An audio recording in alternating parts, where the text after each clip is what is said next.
আসসালামু আলাইকুম। সবাইকে স্বাধীন বাংলাদেশের শুভেচ্ছা। আশা করি সবাই আমাদের এই দ্বিতীয় স্বাধীনতা সবাই উপভোগ করছেন। তো আপনারা সবাই জানেন যে আমরা দীর্ঘ 15 বছরের ফ্যাসিবাদ এবং জুলুম থেকে আমরা মুক্তি পেয়েছি, এবং এই ফ্যাসিবাদ এবং জুলুমের যে ভয়াবহ বর্ণনা, এর অনেক কিছুই আপনারা জানেন, আবার অনেক কিছু সম্বন্ধেই আপনারা অবগত নন। তো আমরা নিজেরাও সেই ফ্যাসিবাদ এবং জুলুমের যে ভয়াবহ নির্যাতন, সেই নির্যাতনের শিকার হয়েছি। তো আমি এখন আমার সেই ব্যক্তিগত অভিজ্ঞতা, ফ্যাসিবাদের যে গুম, আমি ব্যক্তিগতভাবে যে গুম হয়েছিলাম সেটি আপনাদের সামনে বিস্তারিত বর্ণনা করব ইনশাল্লাহ। তো আমি সংক্ষেপে প্রথমে আমার নিজের পরিচয় দিয়ে নিই। আমি ডক্টর এনামুল হক মনি। আমি এখন আছি দক্ষিণ কোরিয়াতে আমি এখানে পোস্ট ডক্টরাল রিসার্চার হিসাবে আছি। আমি কোরিয়াতে এসেছি 2013 সালে। আমি 2013 সালে এসে কিয়ংপুক ন্যাশনাল ইউনিভার্সিটিতে আমি বায়োমেডিক্যাল সায়েন্সে পিএইচডি করেছি। তো সেখান থেকেই আমাদের আজকের গল্পের শুরু। তো আমার সবসময় স্বপ্ন ছিল পিএইচডি শেষ করে আমি দেশে ফিরব, দেশের জন্য কাজ করব।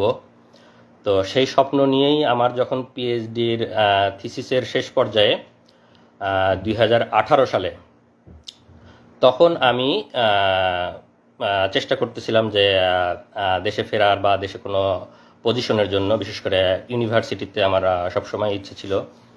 তো তখন আমি বিভিন্ন বিশ্ববিদ্যালয়ে দরখাস্ত করা শুরু করি, এবং তখন আমার শেরেবাংলা কৃষি বিশ্ববিদ্যালয় থেকে ইন্টারভিউর ডাক আসে। তখন আমি আমার পরিবারের সাথে কথা বলে আমি দেশে যাই আমার শেরেবাংলা কৃষি বিশ্ববিদ্যালয়ে ইন্টারভিউ দেওয়ার জন্য। তো ইন্টারভিউর ব্যাপারটা সংক্ষেপে বলে নেই যে ইন্টারভিউ যখন আমি যাই, তো সেখানে যতগুলো ক্যান্ডিডেট ছিল আমি একমাত্র ছিলাম যার পিএইচডি করা, বাকি কারোরই পিএইচডি করা। আপনারা জানেন যে বাংলাদেশের বিশ্ববিদ্যালয়গুলোর নিয়োগের অবস্থা, আন্ডার গ্র্যাজুয়েট শেষ করে বা মাস্টার শেষ করেই বিশ্ববিদ্যালয়ের শিক্ষক হিসাবে যোগদান করে। মেধার মূল্যায়ন বাংলাদেশের বিশ্ববিদ্যালয়গুলোতে হয় না।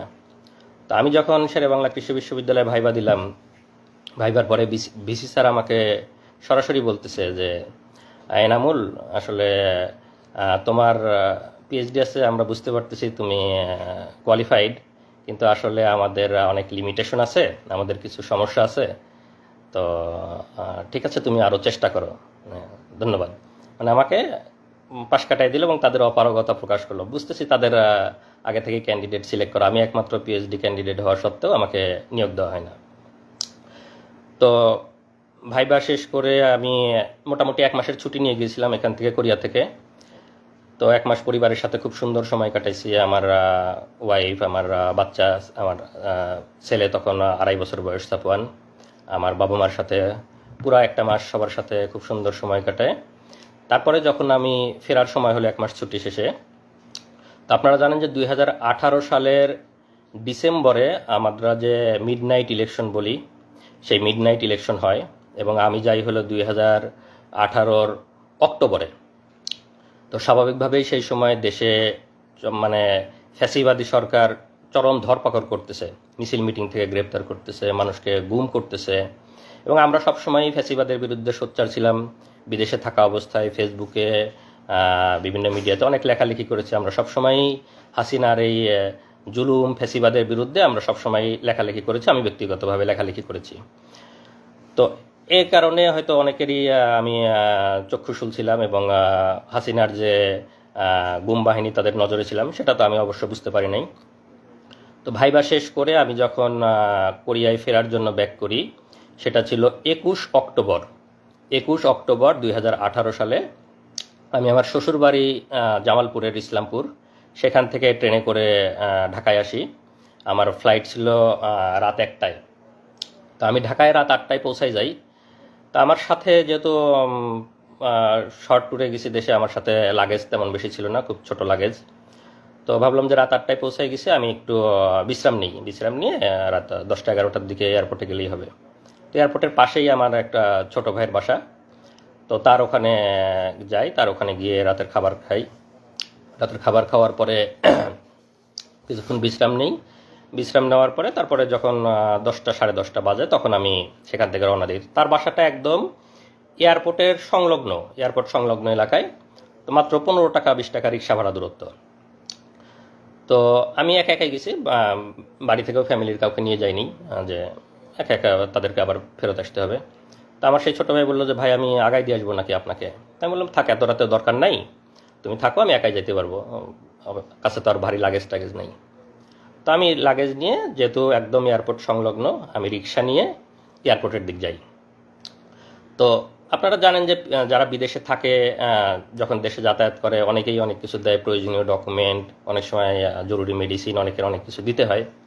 তো আমাকেও স্বাভাবিকভাবে 2-1 জন বলছে যে ভাই যাওয়ার সময় আমার এরকম একজন একটা ডকুমেন্ট দিবে, একজন বই দিবে, কিছু ওষুধ নিয়ে আসতে বলছে। তো তারা এয়ারপোর্টে ওয়েট করতেছে আমার জন্য, যে আমি গেলে ওখান থেকে দিয়ে দিবে। তো আমি সেই ছোটো ভাইয়ের বাসা থেকে বের হয়ে শুধু আমার ওয়াইফকে ফোন দিছি যে আমি খাওয়া দাওয়া করছি, তো রাত অনেক হয়ে গেছে, সে গ্রামে থাকে ইসলামপুরে, তো তোমরা আর রাত জাগো না, তোমরা ঘুমাই পড়ো, আমি পৌঁছায় তোমাকে ফোন দিব ইনশাল্লাহ। এই বলে আমি আমার বন্ধুর বাসা থেকে রিক্সা নিয়ে আসছি, যেহেতু বললাম যে আমার ছোট লাগেজ, বন্ধু আসতে চাইছে, ছোটো ভাইটা, যেটা ছোটো ভাই বন্ধু, আমি তাকে বলছি যে এত রাতে আসার দরকার নেই, তোমার আবার কষ্ট করে ব্যাক আসতে হবে, আমি একা একাই আসছি। তা আসার পরে বিমানবন্দরের সামনের যে হাইওয়ে রাস্তা, রিক্সা যেহেতু আসছি, রিক্সা তো আর ভিতরে ঢুকবে না, এয়ারপোর্টের ভিতরে ঢুকবে না, বিমানবন্দরের সামনের যে রাস্তা, ওখানে আমি রিক্সা আমাকে থামাই দিছে। তো আমি রিক্সাটাকে ভাড়া দিয়ে রাস্তার এই পাশে নামাই দিছে। আমি এখন রাস্তা ক্রস করে লাগেজ নিয়ে এয়ারপোর্ট এরিয়ার মধ্যে ঢুকবো। তো যখন জাস্ট ঢুকবো, রিক্সাটা থামায় ভাড়া দিয়ে আমি রাস্তা ক্রস করতে লাগছি, তো ওরা আগে থেকেই আমাকে মানে টার্গেট করেছিল, আগে থেকেই ওখানে এসে সবাই রেডি হয়েছিল। তো পরে আমি যখন পার হতে লাগছি, আমাকে এরকম করে হাত ধরছে একজন, হাত ধরে বলছে এনামুল হক মনি, আপনার রাত 1টায় কোরিয়াতে ফ্লাইট না? তো আমি তো স্বাভাবিকভাবে চিনতে পারিনি, আমি ভাবছি যে আমাকে যারা ডকুমেন্ট দিবে তাদের মনে হয় কেউ, তারা ওয়েট করতেছে আমার জন্যে। তাই আমি বলছি জি, আমি এনামুল হক মনি। তো জি বলার সাথে সাথেই একদম রাস্তার ওখানেই ওদের মাইক্রো সেট করা ছিল, মাইক্রোর একটা দরজা খোলা কার, তো কারের দরজা খোলা, আমাকে এরকম হাত ধরাই আছে, এনামুল হক মনি জিজ্ঞেস করছে, আমি যখন স্বীকার করছি, এরকম ধাক্কা দিয়ে আমাকে গাড়ির মধ্যে ফেলে দিছে। আর ভেতরে 2-3 জন ছিল, ভেতরে 2-3 জন আমাকে এরকম করে ধরে ভিতরে টান দিয়ে ঢুকাই নিছে। তো আমি চিল্লাচ্ছি, আপনারা কারা আমাকে নিয়ে যাচ্ছে, মানে আধা মিনিট থেকে 1 মিনিটের মধ্যে এরকম আমাকে ধরে ভিতরে ধাক্কা দিয়ে ফেলে দিছে, আর ভিতর থেকে কয়েকজন টান দিয়ে ঢুকাই নিছে। তো আমি কথা বলারও খুব বেশি সময় পাইনি, মানে ওখানকার মানুষজন একটু বুঝতেছে। তারপরে সাথে সাথে দরজাটা লাগাই দিল, কারের দরজা লাগাই দিয়ে 1 মিনিটের মধ্যে আমার চোখ বেঁধে ফেললো, তারপরে পিছনে হাত বেঁধে ফেললো, আর আমার মোবাইল, মানি ব্যাগ, ল্যাপটপ, আমার লাগেজ যা যা ছিল, মোবাইল মানি ব্যাগ পকেট থেকে নিয়ে নিল। যেহেতু আমি ফ্লাই করার জন্য যাচ্ছি, আমার mobile, money bag, laptop, luggage যা যা ছিল সব কিছু নিয়ে নিল। জাস্ট চোখ বেঁধে ফেললো, পিছনে হাত বেঁধে ফেললো, মোবাইল, মানি ব্যাগ, ল্যাপটপ নিয়ে নিল, দরজাটা লাগাই দিয়ে গাড়ি টান। তো স্বাভাবিকভাবেই তো আমি আতঙ্কিত, যে কেউ আতঙ্কিত হবে সেই মুহূর্তে। তো আমি মানে কি হয়েছে, মানে তখন আমি বুঝে উঠতেই সময় লাগতেছে যে কি হচ্ছে। পরে 4-5 মিনিট একটু ওরা নীরব, আমাকে একটু হওয়ার সুযোগ দিচ্ছে। আমি তো জোরে জোরে নিঃশ্বাস নিচ্ছে, আল্লাহর কাছে দোয়া করতেছি, মানে বুঝতেছি যে কি হলো, কিন্তু অনুমান করতে পারতেছি না। হঠাৎ করে তো কিছুক্ষণ পরে, এনামুল সাহেব কি ভয় লাগছে, একজন জিজ্ঞেস করতেছে। তা বললাম যে হ্যাঁ, আপনারা কারা, আপনারা আমাকে কি নিয়ে যাচ্ছেন? না, ভয় নাই, আমরা তোমাকে কিছু জিজ্ঞাসাবাদের জন্য নিয়ে আসছি, তুমি তো হয়তো বুঝতে পারছো যে আমরা কারা, তো তোমাকে কিছু জিজ্ঞাসাবাদ করব, তোমার তো আবার রাতে ফ্লাইট আছে, তোমাকে আমরা এয়ারপোর্টে ড্রপ করে দিয়ে আসতে হবে। তো আমরা কিছু কথা জিজ্ঞেস করব, তুমি দ্রুত উত্তর দাও, তাহলে আমরা তোমাকে দ্রুত এয়ারপোর্টে দিয়ে আসতে পারবো। মানে আমাকে পুশ করতেছে যাতে আমি দ্রুত বলি, তারা আমাকে প্রলোভন দেখাচ্ছে। তো বলো, তুমি কোরিয়াতে কি করো, সরকার বিরোধী লেখালেখি করো, দেশে কোথায় পড়াশোনা করছো, ছাত্র রাজনীতি করতা, তোমরা সামনে নির্বাচনকে সামনে রেখে কি কি অপপরিকল্পনা করতেছো, আমাদের সরকারকে তোমরা ইয়ে করার চেষ্টা করতেছো, সরকারকে ডিফিট করার চেষ্টা করতেছো, অনলাইনে তোমরা অনেকভাবে চেষ্টা করতেছো, লেখালেখি করতেছো, বলো কি কি করতে ছাত্র জীবনে, কোরিয়াতে কি কি করো, এগুলো বলো। আর আমার মোবাইল তো ওদের কাছে, আমার ফেসবুক, মেসেঞ্জার, তারপরে জিমেইল, যত চ্যাটই আছে সবগুলো ঘাটতেছে, কন্ট্যাক্ট লিস্ট, কল লিস্ট ঘাটতেছে, আমাকে জিজ্ঞাসাবাদ করতেছে। তা আমি আমার স্টুডেন্ট লাইফ থেকে বলতেছি যে আমি এরকম বাংলাদেশ কৃষি বিশ্ববিদ্যালয়ে পড়তাম, আমি ভেটেরিনারিতে অনার্স করছি, মাইক্রোবায়োলজিতে মাস্টার্স করছি, তারপরে আমি কোরিয়াতে আসছি, আমি পিএইচডি করছি, পিএইচডি শেষে আসছিলাম। আমি আমার মতো করে আমার ছাত্র জীবন, আমার সব কিছু বর্ণনা, না আরও কিছু আছে, আরও বলো, মানে পুশ করতেছে এরকম। তো বারে বারে আমি আমার মতো করে বলার চেষ্টা করতেছি, না তুমি এভাবে বললে তো ইনফরমেশন আমরা পাচ্ছি না। তারপরে আরও তারেক জিয়া বা বড় বড় জায়গায় কানেকশন, তারা আমাকে এরকম মনে করছে বড় বড় জায়গায় কানেকশন আছে আমার, ওরকম বলো, আরও কিছু বলো, তুমি এরকম হলে কিন্তু ফ্লাইট মিস হবে, আমাদেরকে আবার দিয়ে আসতে হবে। তারপরেও আমি আমার মতো বলতেছি, মাঝে মাঝে ভয় লাগতেছে, আবার একটু ইয়ে হয়ে যাচ্ছে। তো পরে বললো যে এই, ওরা একজন আবার আরেকজনকে ফোন দিচ্ছে, এই একটু এয়ারপোর্টে ফোন দাও তো, এনা একটা যাত্রীর একটু দেরি হবে, তো তাকে আমরা দিয়ে আসবো। আমাকে মানে চোখ বাঁধা অবস্থা আমি শুনতেছি আর কি। তো বলছে না, বলে আমরা এয়ারপোর্টে ফোন দিছি, তোমাকে আমরা দিয়ে আসবো, একটু দেরি হবে, তুমি বলো তুমি আমাদেরকে বলতে থাকো। তো এইভাবে আমি বলতে বলতে, না ঠিক আছে, তোমার মনে হয় আজকে যাওয়া হবে না, চলো আমাদের সাথে চলো, আমরা তোমাকে কালকে দিয়ে আসবো, কালকে তোমাকে এয়ারপোর্টে দিয়ে আসবো। পরে আমাকে চোখ বাঁধা অবস্থায় ওদের প্রায় 1 ঘন্টা মতো ড্রাইভ করে নিয়ে গেল ওদের অফিসে। তো নিয়ে যাওয়ার পরে আমাকে হাত ধরে সিঁড়ি দিয়ে উপরে তুলতেছে, বলতেছে ভাই সিঁড়ি আস্তে আস্তে উপরে, আমাকে বোঝাচ্ছে আর কি। তা আমি সিঁড়ি আস্তে আস্তে, চোখ বাঁধা সব কিছু। তো মনে হয় 3 তলাতে নিয়ে গেল আমাকে, চোখ বাঁধা অবস্থায় 3 তলাতে নিয়ে গেল। ওখানে নিয়ে গিয়ে চেয়ারে বসালো। চেয়ারে বসানোর পরে আবার জিজ্ঞাসাবাদ, আমার একদম নিজের নাম, বাবার নাম, মাতার নাম, বাড়ির ঠিকানা, বিশ্ববিদ্যালয়, কোরিয়ার সব ঠিকানা, শ্বশুর বাড়ির ঠিকানা সব কিছু লিখে ওখানে আবার জিজ্ঞাসাবাদ, সামনে নির্বাচনকে সামনে রেখে অপপরিকল্পনা, অনলাইনে লেখালেখি, এগুলো অনেক কিছু নিয়ে জিজ্ঞাসাবাদ, আর ওই মোবাইল, ফেসবুক এগুলো ঘাটাঘাটি করতেছে। আর যেটা করে ওখানে, তো এমনিতেই সবসময় মানসিক একটা ভয়ের মধ্যে যে কেউ, চোখ বাঁধা, আমি কোথায় জানি না, মানসিক একটা ভয়। আর কানের কাছে মাঝে মাঝে এসে বন্দুক লোড করার মতো ক্রাশ করে শব্দ করে, যাতে আরও ভয় পায়, আরও বলে। আবার লাঠির খটখট খটখট শব্দ করে ফ্লোরে, বা এই মারবে, এই ইয়ে করবে। এনামুল আমাদের কাছে কিন্তু ওই কানে ইয়ে লাগায় রাখেছে, আমাদের কাছে কিন্তু বাটন আছে, টিপ দিলে ইলেকট্রিক শর্ট লাগবে, কানে ইয়ে লাগায় রাখে। এরকম একটা মানসিক ভীতিকর একটা অবস্থা, যে বন্দুক লোডের শব্দ করে, লাঠির শব্দ করে, আবার এরকম ইয়ে করে। তা আমি, আল্লাহর রহমত যে আমি, আমার কথাগুলা মোটামুটি স্পষ্ট বের হচ্ছিল। তা আমি ওদের সাথে স্বাভাবিকভাবে কথা বলতে পারতেছিলাম, বেশি মানে যে একদম কথা জড়ো হয়ে আটকে গেছে এরকম না। ওইরকম হলে ওরা টর্চার আরও বেশি করে মারে। তো আমাকে সেরকম আর ইয়ে করতে হবে, আমাকে জিজ্ঞাসাবাদ করতেছে, আমি বলতেছি আমার মোবাইল, ইমেইল, চ্যাট বক্স সব কিছু ঘাটতেছে, এবং তারা ভাবতেছে আমি খুব শীর্ষ পর্যায়ের নেতা, শীর্ষ পর্যায়ের কানেকশন আছে, এগুলা বের করার চেষ্টা করতেছে, কিন্তু সেরকম কোনো কিছু ওরা পাচ্ছে না। পরে সারা রাত ধরে জিজ্ঞাসা করার পরে আমাকে পরের দিন সকালে ওদের গুমের যে রুম, সেই গুমের রুমে নিয়ে রাখে। তো র্যাবের যে গুমে, আমি এখনও বলতেছি যে আমি এখনও তো র্যাব জানি না, আর একটু পরে বলবো, তারপর এই মুহূর্তে বলে রাখি র্যাব, কারণ আমার এখনও তো চোখ বাঁধা, আমি তো জানি না।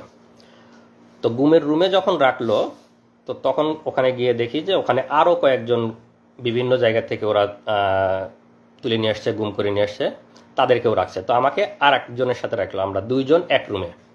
তো সাধারণত ওরা একজনকে এক রুমে রাখে, আমাকে আর একজনের সাথে রাখলো। তো আমরা 2 জন, সেই ছেলেটার বাড়ি কুমিল্লা, সে হয়তো কোনো দিন আসবে, এসে কথা বলবে আপনাদের সামনে। তো রাখার পরে আমাকে ওখানে সকালে নাস্তা দিল। তা নাস্তা তো স্বাভাবিকভাবেই খাওয়ার কোনো অবস্থা নাই, আমি আসি ওখানে মানে একদম হতভম্ব, কি হলো, আমি গতকালকে ফ্লাইট, আমি কোরিয়াতে যাব, আমার পিএইচডি এর শেষ থিসিস জমা দিতে হবে, এরকম সব চিন্তা করতেছি, একদম হতভম্ব। তো সেই ছেলেটার সাথে কথা বলতেছে, যে ছেলেটা আমার রুমে ছিল গুম, আর পাশের 2টা রুমে আরও 2 জন 1 জন, মোট 5 জন আমরা একসাথে গুম ছিলাম। তো এই অবস্থায় আমি খুবই তো চিন্তিত, আপনারা স্বাভাবিকভাবেই বুঝতে পারছেন আমার মানসিক অবস্থা। আমি আমার ফ্যামিলি, আমার বউ, আমার বাচ্চা তখন 2.5 বছর বয়স, সবাইকে নিয়ে চিন্তা করতেছি। তো আমার আহ, মানে আমি কোনোভাবে মানে চেষ্টা করতেছি যে আমার ফ্যামিলিকে যদি একটু জানাইতে পারতাম যে আমি অন্তত বেঁচে আছি, বা আমি তো স্বাভাবিক যে আমি যে গতকালকে কোরিয়াতে যাই নাই, আমার ফ্যামিলি কিভাবে চিন্তা করতেছে, কান্না করতেছে, সেটা তো আমি ওখান থেকে বুঝতে পারতেছি, কিন্তু আমি তো তাদের কাছে পৌঁছাইতে পারতেছি না, কোনোভাবে জানাইতে পারতেছি না। তো সামনে যারা গার্ড দেয়, তখন আমার যখন ঘুমের রুমে দিছে, রুমের মধ্যে রাখছে, তখন আমার চোখ খুলে দিছে। তো চোখ খুলে দেওয়ার পরে সামনে মানে রডের দরজা, আর সামনে আর একটা সলিড দরজা থাকে। তো রডের দরজা লাগাই দিলে সামনে যারা নিরাপত্তা কর্মী থাকে তাদের দেখা যায়, আর মানে সলিড দরজাটা লাগাই দিলে দেখা যায় না। তো ওরা রডের দরজাটা লাগাই রাখছে, সামনে যারা নিরাপত্তা রক্ষী যারা হাঁটতেছে তাদেরকে দেখা যাচ্ছে। তো আমি তাদেরকে বারে বারে বলছি, তারা বলছে ভাই কোথা থেকে আসছেন, এটা জিজ্ঞেস করে।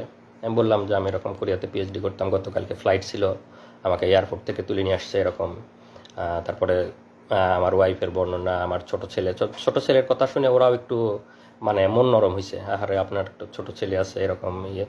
তো ওরা একটু মানে ভদ্র এবং আমাদের প্রতি খুবই সহমর্মী। তারাই করে ভাই আল্লাহ আল্লাহ করেন, কোনো কিছু হবে না। মানে অফিসারগুলা মানে টপ লেভেলের, মানে হাসিনা বাইসে বাইসে সবগুলা অফিসার একদম সর্বোচ্চ লেভেলের শুয়োরগুলোকে বসাইছে, কিন্তু যারা লোয়ার লেভেলের তারা অনেক মানে সিম্প্যাথেটিক এবং অনেক সহমর্মী, তারা আমাদের বিষয়গুলো বোঝে, তারা অনেক সান্ত্বনা দিচ্ছে, ভাই আল্লাহ আল্লাহ করেন, ঠিক হয়ে যাবে ইনশাল্লাহ, কিছুই হবে না, এরকম বোঝানোর চেষ্টা। তো আমি ওদেরকে অনেক অনুরোধ করি, ভাই আমার ওয়াইফ ওদিকে কান্নাকাটি করতেছে, ভাই আমার ওরা মরে যাবে, আমি অনেক একটু ওদেরকে যদি জানাইতে পারতাম, ভাই আমার ওয়াইফ একটু জানান যে আমি অন্তত বেঁচে আছি, এইটুক জানান ভাই। অনেক কান্নাকাটি করতেছে, অনেক রিকোয়েস্ট করতেছে। তো কোনো না ভাই, আমার ওদের কাছে মোবাইল, ওদের ডিউটিরত অবস্থায় মোবাইল আনার অনুমতি নেই, ভাই আমাদের মোবাইল আনার কোনো অনুমতি নাই, আপনি আপনি এগুলো বলেন না। তো এরকম সকাল থেকে দুপুর পর্যন্ত চলে যাচ্ছে, তাও কোনো ইয়ে হয় না। আমি তো বারে বারে চেষ্টা করতেছি ওদেরকে রিকোয়েস্ট করে, মানে যেভাবেই হোক একটু ইয়ে করার। বারে আমার যে রুমমেট ছিল তাকে বলতেছি। পরে এক সময় একটা মানে যে গার্ড ছিল তার একটি হয়েছে, তো বলতেছে যে ভাই ঠিক আছে, আপনি এক কাজ করেন, আপনার নাম্বারটা আমাকে বলেন, আপনার ওয়াইফের নাম্বার, আমার তো এখন ডিউটি, আমি ডিউটি শেষ করে গিয়ে আপনার ওয়াইফকে বলার চেষ্টা করব। তো আপনি নাম্বারটা বলেন, আপনি কাউকে বলেন না, আমি আপনার ছোট ছেলে আছে, এটা শুনে আমার অনেক মায়া লাগছে, আমি আপনার ওয়াইফকে বলার চেষ্টা করি। তো আমি তাকে আমার ওয়াইফের নাম্বারটা বলি। তো সে একটু ওয়াইফের নাম্বারটা কোথাও লিখে নেয় যে আমি ডিউটি শেষ করে গিয়ে চেষ্টা করবো আপনার ওয়াইফকে। আমি অনেক অনেক কান্নাকাটি করছে, অনেক রিকোয়েস্ট করছে। তো এই পর্যায়ে আমাকে ওইখানে মানে ঘুমের যে রুম ওখানে রেখে দেয়, ওই অবস্থায় থাকি। আমাকে ওখানে 3 বেলা খাবার টাবার দেওয়া শুরু করে। তো ওরা খাবারটা স্বাভাবিক খাবার দেয়, ওদের যে অফিসার্স মেসে যে রান্নাগুলো হয় সেই রান্নাগুলা প্রতি বেলায় এসে আমাদেরকে খাবারগুলো দিয়ে যায়, স্বাভাবিক খাবার, ভালো খাবার। অফিসার্স মেসে যে রান্না হয় সেগুলোই দিয়ে যায়। তো সকাল দুপুর রাত ওভাবে খাবার দিতে থাকলো, আমাকে ঘুমের রুমে ওভাবে রেখে দিল। তো এই পর্যন্ত আমার অধ্যায়ের একটু বিরতি, এরপরে আমার আরও বর্ণনা শুরু হবে। তো এই অবস্থায় তো আমার ওয়াইফরা ওদিকে কান্নাকাটি করতেছে, ওরা ওদিকে আমাকে খোঁজাখুঁজি করতেছে, ওদের কি অবস্থা আমার ওয়াইফের কাছে আপনারা এই এই পর্যায়ে একটু শুনুন, তারপরে আবার আমি বলবো। আসো। আসসালামু আলাইকুম। আমি নাজনীন সুলতানা নিপা, এনামুল হক মনির ওয়াইফ। আসলে সেই দিনগুলো তো ভোলার মতো না। এখন হয়তো বর্ণনা করতে পারবো, কিন্তু সেই সময়টা কোনোভাবেই বোঝাতে পারবো না আপনাদেরকে। তো আমার হাজব্যান্ডের সাথে আমার লাস্ট কথা হলো 9:30টার দিকে, 9:23 আমার সাথে লাস্ট কথা হয়েছে। ও আমাকে বলছে যে ঘুমিয়ে পড়ো, আমি এয়ারপোর্টে কাজ শেষ করে তোমাকে কল দিব। তারপর আমি বাবুকে নিয়ে ঘুমিয়ে পড়লাম। রাত যখন 12টা বাজে আমার হুট করে ঘুম ভেঙে গেল। আসলে কেউ জার্নি করলে, পরিবারের কেউ জার্নি করলে তো ওরকম গভীর ঘুম হয় না। তো 12টার সময় আমার ঘুম ভেঙে গেল। আমি তখন মোবাইলটা নিয়ে তাকে কল দিলাম। তো তার মোবাইলে রিং হচ্ছে, কিন্তু কল রিসিভ করছে না। আবার আমি মেসেজ দিয়েছি যে ফ্রি হলে আমাকে কল দিও। তখন 12টা বাজে, তার ফ্লাইট ছিল 1:05-এ। তো আমি যখন মেসেজ দিচ্ছি, মেসেজ সিন হচ্ছে, কল রিং হচ্ছে, কিন্তু কলও ধরছে না, মেসেজে রিপ্লাইও দিচ্ছে না। তখন আমার কাছে খুব ইয়ে লাগলো যে মনে হয় ব্যস্ত আছে, হয়তো এয়ারপোর্টের কোনো ঝামেলা বা বিজি আছে এরকম। আমি অপেক্ষা করছি তারপর ওখান থেকে মেসেজ বা কল আসবে, কিন্তু আসছে না। তো যখন রাত 1টা পার হয়ে যাচ্ছে তখন আমার ভিতরে কি ব্যাপার, কেন এরকম হচ্ছে, ও তো আমাকে জানানোর কথা। তো তখন আমার মনে হলো যে হয়তো মোবাইল হারিয়ে ফেলছে, বা মোবাইল বা ল্যাপটপ হারিয়ে ফেলছে। কিন্তু আমার মানে বারবার খালি একা একা, আমি কিন্তু রাতে আমার বাবুর সাথে একা ঘুমিয়েছি, আমার বাবা মা অন্য রুমে, তাই মধ্যরাতে তো আমি কাউকে কিছু বলতে পারছি না। তখন আমি মানে খালি বারবার আল্লাহ আল্লাহ করছি যে আল্লাহ কি হলো, যদি মোবাইল হারিয়ে যায় তাহলে তো এয়ারপোর্ট থেকে অন্য কারো ফোন থেকে আমাকে একবার জানাবে সে, এটা আমি শিওর যে সে আমাকে জানাবে, কারণ আমি টেনশন করব। কিন্তু না, আমি অপেক্ষা করছি, রাত 1টা 2টা বেজে যাচ্ছে, কোনো মেসেজ নেই, কল নেই। রাত 1টার পরেও যখন তার ফ্লাইট ছিল, ফ্লাই করার সময়, তারপরেও আমি মেসেজ দিচ্ছি, কিন্তু মেসেজ সিন হচ্ছে, রিপ্লাই দিচ্ছে না। হ্যাঁ, তো আমার কাছে মানে তখন থেকেই আমার মানে খুব অস্থির লাগতেছে যে কিছু একটা হয়েছে, আমি শিওর। হয়তো মোবাইল হারাইছে বা কিডন্যাপ কিছু একটা হয়েছে। আমাদের বাংলাদেশে তো এসব মানে খুব কমন। তারপরে সারা রাত কেটে গেল ওইভাবে। আমি ফজরের নামাজ পড়ে যে ভাইয়ের বাসায় গিয়েছিল, ছোট ভাইয়ের বাসায়, তাকে কল দিলাম, দিয়ে বললাম যে ভাইয়া আমি তো ওর সাথে যোগাযোগ করতে পারছি না, আপনার সাথে মানে লাস্ট কি কি কথা হয়েছে, বা আপনি কি যোগাযোগ করেছিলেন তার সাথে? তখন সেই ভাই বলল যে না আপু, আমি তো ভাইকে রিক্সায় উঠাই দিছি, আমি তার সাথে যেতে চাইছিলাম কিন্তু ভাই আমাকে না করলো। তো আমিও রাত্রিবেলা ফোন দিছি কয়েকবার, কিন্তু কথা হয় নাই। তারপরে তার কাছ থেকে শুনে আমার আরও ভয় লাগা শুরু হয়ে গেল। তখন আমি আমার যা, বাংলাদেশ কৃষি বিশ্ববিদ্যালয়ের প্রফেসর ডক্টর মার্জিয়া রহমান, তাকে কল দিলাম, ভাবিকে কল দিয়ে বললাম যে ভাবি এরকম রাতে কোনো যোগাযোগ হয়নি, সকালবেলাও কোনো পাচ্ছি না। তো সকালবেলা আর ভাবি মানে প্রথমে বলতেছে আমাকে যে ও তো খুব মন ভোলা, মনে হয় ফোন টোন হারিয়ে গেছে, তুমি চিন্তা করো না, ও ল্যান্ড করে কল দিবে ইনশাল্লাহ। তো তারপরেও মানে আমার মনের মধ্যে তো ধুকপুকুনি যায় না। আমি সেই ভাইয়ের বাসা যেহেতু এয়ারপোর্টের একদম সামনে, আমি ওনাকে রিকোয়েস্ট করলাম যে ভাই আপনি একটু এয়ারপোর্টে যেয়ে, এই আমার হাজব্যান্ডের পাসপোর্টের ছবি ছিল আমার কাছে, যেহেতু আমিও কোরিয়াতে যাওয়া আসা করতাম, তো তার ডকুমেন্ট আমার কাছে ছিল। তখন আমি ওই ভাইকে তার পাসপোর্টের ছবি দিলাম যে এই নাম্বার, মানে এই নাম্বারের পাসপোর্ট হোল্ডার ঢুকেছে কিনা এয়ারপোর্টে, একটু খোঁজ নেবেন। তো সেই ভাই তখন সকাল 7টার সময় এয়ারপোর্টে যায়, সেই নাম্বার দিয়ে খোঁজ নেয়, এবং তারা বলে যে না, এই লোক এয়ারপোর্টে ঢোকে নাই। তখন সকাল 7টা বাজে। তখন হলো আমি আমার ভাবিকে আবার কল দিয়ে বললাম ভাবি এই অবস্থা, ও তো এয়ারপোর্টে ঢোকে নাই, আমি এরকম নিউজ পেলাম। তখন ভাবি বললো ঠিক আছে, আমিও তুমি ছবিটা পাঠাও পাসপোর্টের, আমিও খোঁজ নিচ্ছি, আমার অনেক স্টুডেন্ট আছে ওখানে। তারপর ভাবিও খোঁজ নিল এবং ভাবিও সেম উত্তর পেল। তারপর সবার টেনশন শুরু হয়ে গেল, তাহলে কোথায় গেল, কি হলো? তখন মানে ভাইয়া ভাবি প্রথম, মানে আমি প্রথম জানাইছি আমাদের পরিবারে, আমার ভাসুর এবং যাকে, বাকিরা তো টেনশন করবে। তখন মানে ভাইয়া ভাবি তাদের মতো করে খোঁজ নিতে লাগলো, এবং এরপরেও মানে কোনো খোঁজ নাই। এদিকে মানে আমি বারবার শুধু ফোন টিপতেছি, আমার বাচ্চা খাচ্ছে না, আমার স্কুলে যাওয়ার সময় হয়েছে, আমি কোনো টাইম কয়টা বাজে আমি কিছুই জানি না। আমার মা হঠাৎ করে এসে বলতেছে স্কুলে যাবে না, এখনও তো খাইলে না, কখন যাবা? তখন আমি ঘড়ি দেখি যে 9:30 বাজে। ঠিক আছে, তো পরে আমি তখন প্রথম আমার মাকে বললাম যে আমি তো সাফওয়ানের আব্বুর সাথে কোনো যোগাযোগ করতে পারছি না। আমি প্রাইমারি স্কুলে জব করতাম, আমার নিজের স্কুল, আমার এলাকার। তো তখন আমার আম্মা শুনে তো মানে তখনই চিৎকার করে একদম কান্নাকাটি শুরু করে দিছে, এবং আস্তে আস্তে আমার অন্যান্য ভাসুর, আমার ভাইয়েরা যারা ঢাকায় থাকে, আমার কাজিনরা, এবং আমার হাজবেন্ডের যে ফ্রেন্ডগুলোর সাথে আমার মানে যোগাযোগ করা, কি 2-1 জনের সাথে যোগাযোগ করলাম, সবাইকে তখন জানালাম যে তাকে খুঁজে পাওয়া যাচ্ছে না, তার সাথে কোনো যোগাযোগ হচ্ছে না। এবং কোরিয়াতে যারা যে ইউনিভার্সিটিতে উনি পিএইচডি করেছেন তাদেরকেও জানালাম। তখন তারাও এদিকে খোঁজ নিল। আমার হাজবেন্ডের কোরিয়াতে ল্যান্ড করার কথা ছিল সকাল 11টায়, মানে কোরিয়ান টাইম 11টায়, বাংলাদেশ টাইম হচ্ছে সকাল 8টায়। তো আমি যখন সকাল 8টা পার হয়ে গেল, তো সে ল্যান্ড করে নাই, এই খোঁজ পেলাম। এদিক কোরিয়া থেকেও মানে এয়ারপোর্টে খোঁজ নিচ্ছে তারা যে এরকম পাসপোর্ট হোল্ডার কেউ ল্যান্ড করছে কিনা, না তারাও মানে নেগেটিভ অ্যান্সার পারলো।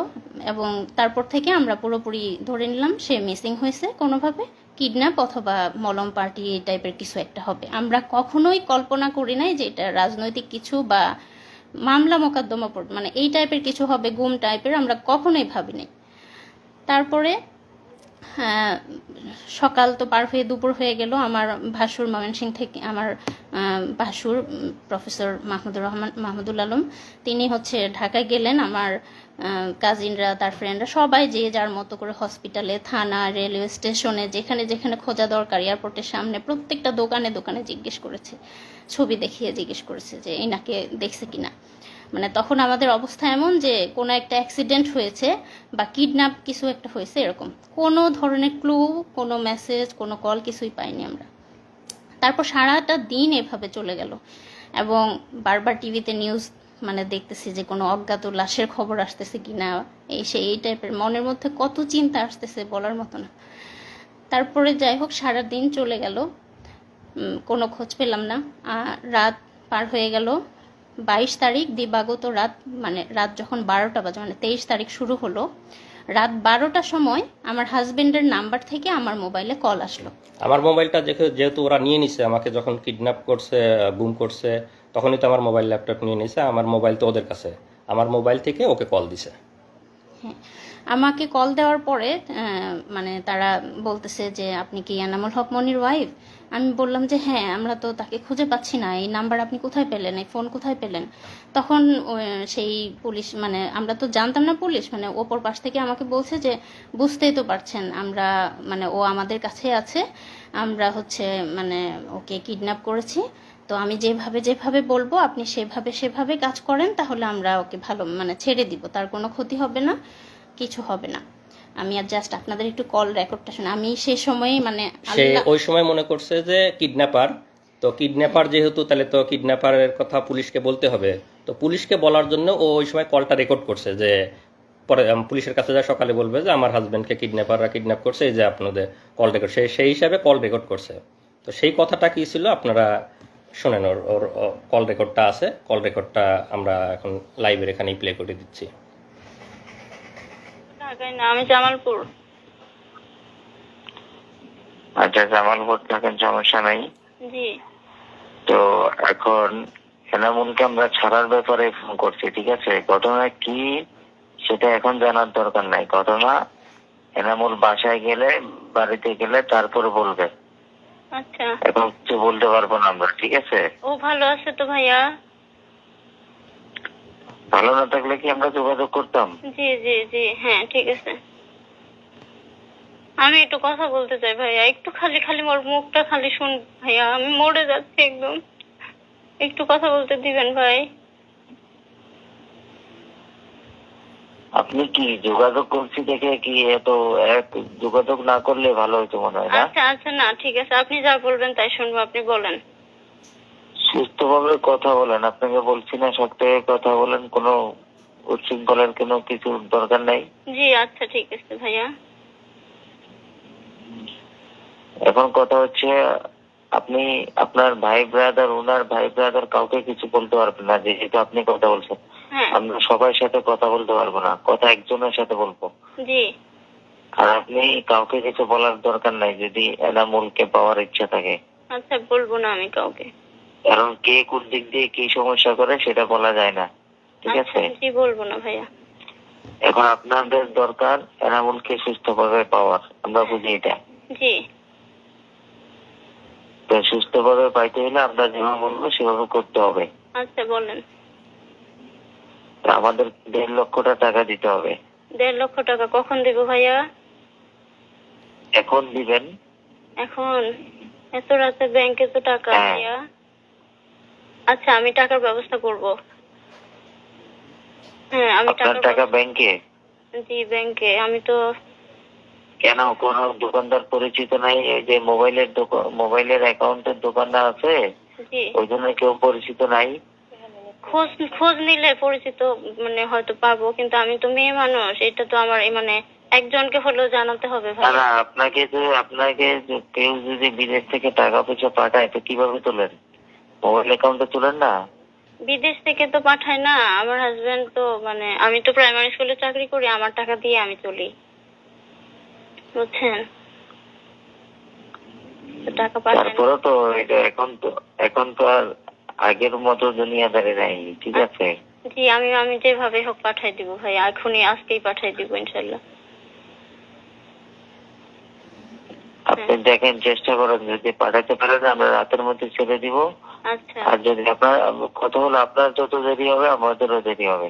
না আমরা পাঠাই দিব ভাইয়া রাতের আর মধ্যে। যদি কাউকে কিছু বলেন, কারোর সাথে পরামর্শ করেন, সবাই কিন্তু পরামর্শ নেগেটিভ দিবে, কেউ কিন্তু না, সুস্থভাবে আমি এনামুল একজনকে ফিরে জানাই, আসে আমার কিছু আমার বলবে না। একটা ভাই আছে, আমি আমার ভাইকে, আমার ভাই ইসলামপুরে থাকে, আপনি কথা বলছেন মনে হয় তার সাথে, আমি ওনাকে জানাই, উনি টাকার ব্যবস্থা করে দিবে। ওনার পরিচিত বিকাশের লোক ইসলাম আছে। ইসলামপুরে কে থাকে? আমার বড় বোনের জামাই, আমার দুলা বলেন, ভাই। ওনাকে বলেন না হয় আমার রবি নাম্বারে ফোন করতে, আচ্ছা, অথবা আপনি ওনার সাথে কথা বলে আমাকে ফোন করেন। রবি নাম্বারে করেন, ওর মোবাইল এখন বন্ধ করে দিব। আচ্ছা ঠিক ওর আছে। মোবাইল সহ একেবারে ওকে গাড়িতে তোলার পরে ওকে মোবাইল দেওয়া হবে। আচ্ছা ভাইয়া, আমরা টাকা পাঠিয়ে দেবো, কোনো সমস্যা নাই। হ্যাঁ, টাকা পাঠিয়ে আরে দেবো। ভাই, আমরা যেটা চাইতেছি সেটা দিলে আর আপনাদের সাথে কোনো বেইমানি কেন করবো? কোনো জি দরকার জি আছে? জি জি ভাইয়া, আমি পাঠিয়ে দেবো টাকা, রাতেই পাঠাবো। ঠিক আছে, জি রাখেন। আপনি আপনার লোককে বলেন, বা আপনি কথা বলেন, ওই রবি নাম্বার ফোন দেন, আপনি আপনার লোকের সাথে কথা বলেন। আচ্ছা আচ্ছা ঠিক আছে। ঠিক আছে, আচ্ছা, রাখেন। আল্লাহ গো। তাড়াতাড়ি বলো। তা আমি তো ঘুমের রুমেই আছি এখনো, ওদের সাথে এখনো এগুলা হচ্ছে। তারপরে বলো। তারপর আমি বললাম যে আমাকে বললো যত দ্রুত আমি টাকা পাঠাবো তত তাড়াতাড়ি তাকে ছেড়ে দিবে, এবং গাড়ি রেডি আছে, জাস্ট টাকাটা পেলে তাকে ছেড়ে দিবে। আমি সকাল মানে 6টার সময় ওনারা আমাকে 4-5টা নাম্বার, ডাচ বাংলা বিকাশ মিলিয়ে প্রায় 4-5টা নাম্বার দিল। সবগুলোতে আমি হচ্ছে সকাল 6টা থেকে 9টা এর মধ্যেই আমি 1 লক্ষ টাকা পাঠাই। ঠিক আছে, যেহেতু শুক্রবার ছিল, আর আমি অনেক রিকোয়েস্ট করছিলাম যে আমাদের কাছে এত বেশি টাকা নাই, আপাতত 1 লাখ, মানে আর শুক্রবার তো বিকাশ থেকে বেশি পাঠাতে পারছি না, আমি যেহেতু এখানে আমি গ্রামে একটু আছি। অ্যাড করে দেই। ওরা যখন আমাকে জিজ্ঞাসাবাদ করতেছিল তখন আমার ফিনান্সিয়াল অবস্থা বোঝার চেষ্টা করতেছিল, মানে এটা ওদের গুম, কিডন্যাপ, ক্রসফায়ার, র্যাবের বিজনেস, র্যাব ডিবির বিজনেস। ওরা গুম করে নিয়ে গিয়ে ফিনান্সিয়াল অবস্থা বুঝে, আর্থিক অবস্থা বুঝে, মানে ক্রসফায়ার দিবে না বা মেরে ফেলবে না, এই বিনিময়ে ফ্যামিলির অবস্থা বুঝে যার কাছে যত পারে মানে টাকা পয়সা মানে বিজনেস করে নেয়। তো আমাকে যখন জিজ্ঞাসাবাদ করছে আমি বলছি যে আমি তো পিএইচডি স্টুডেন্ট, কোরিয়াতে থাকি, আমি কিছু টাকা স্কলারশিপ পাই, আমি কয়দিন আগেই দেশে আসছি, আমার তো ফ্লাইটে অনেক টাকা খরচ হয়ে গেছে, আমার তেমন কোনো টাকা নাই, আমার বাবা রিটায়ার্ড সরকারি চাকরিজীবী, মানে বাবারও তেমন কোনো, মানে সব কিছু মিলায়ে বুঝছে যে আমার কাছে খুব বেশি টাকা নাই, মানে আমি যেহেতু স্টুডেন্ট, পিএইচডি করি, খুব বেশি সেভিংস নাই, আমার আব্বা রিটায়ার্ড, আমার শ্বশুর হলো বড় গৃহস্থ, তো সব কিছু মিলায় ওরা সেই পরিমাণই ওদের কাছে ডিমান্ড করছে।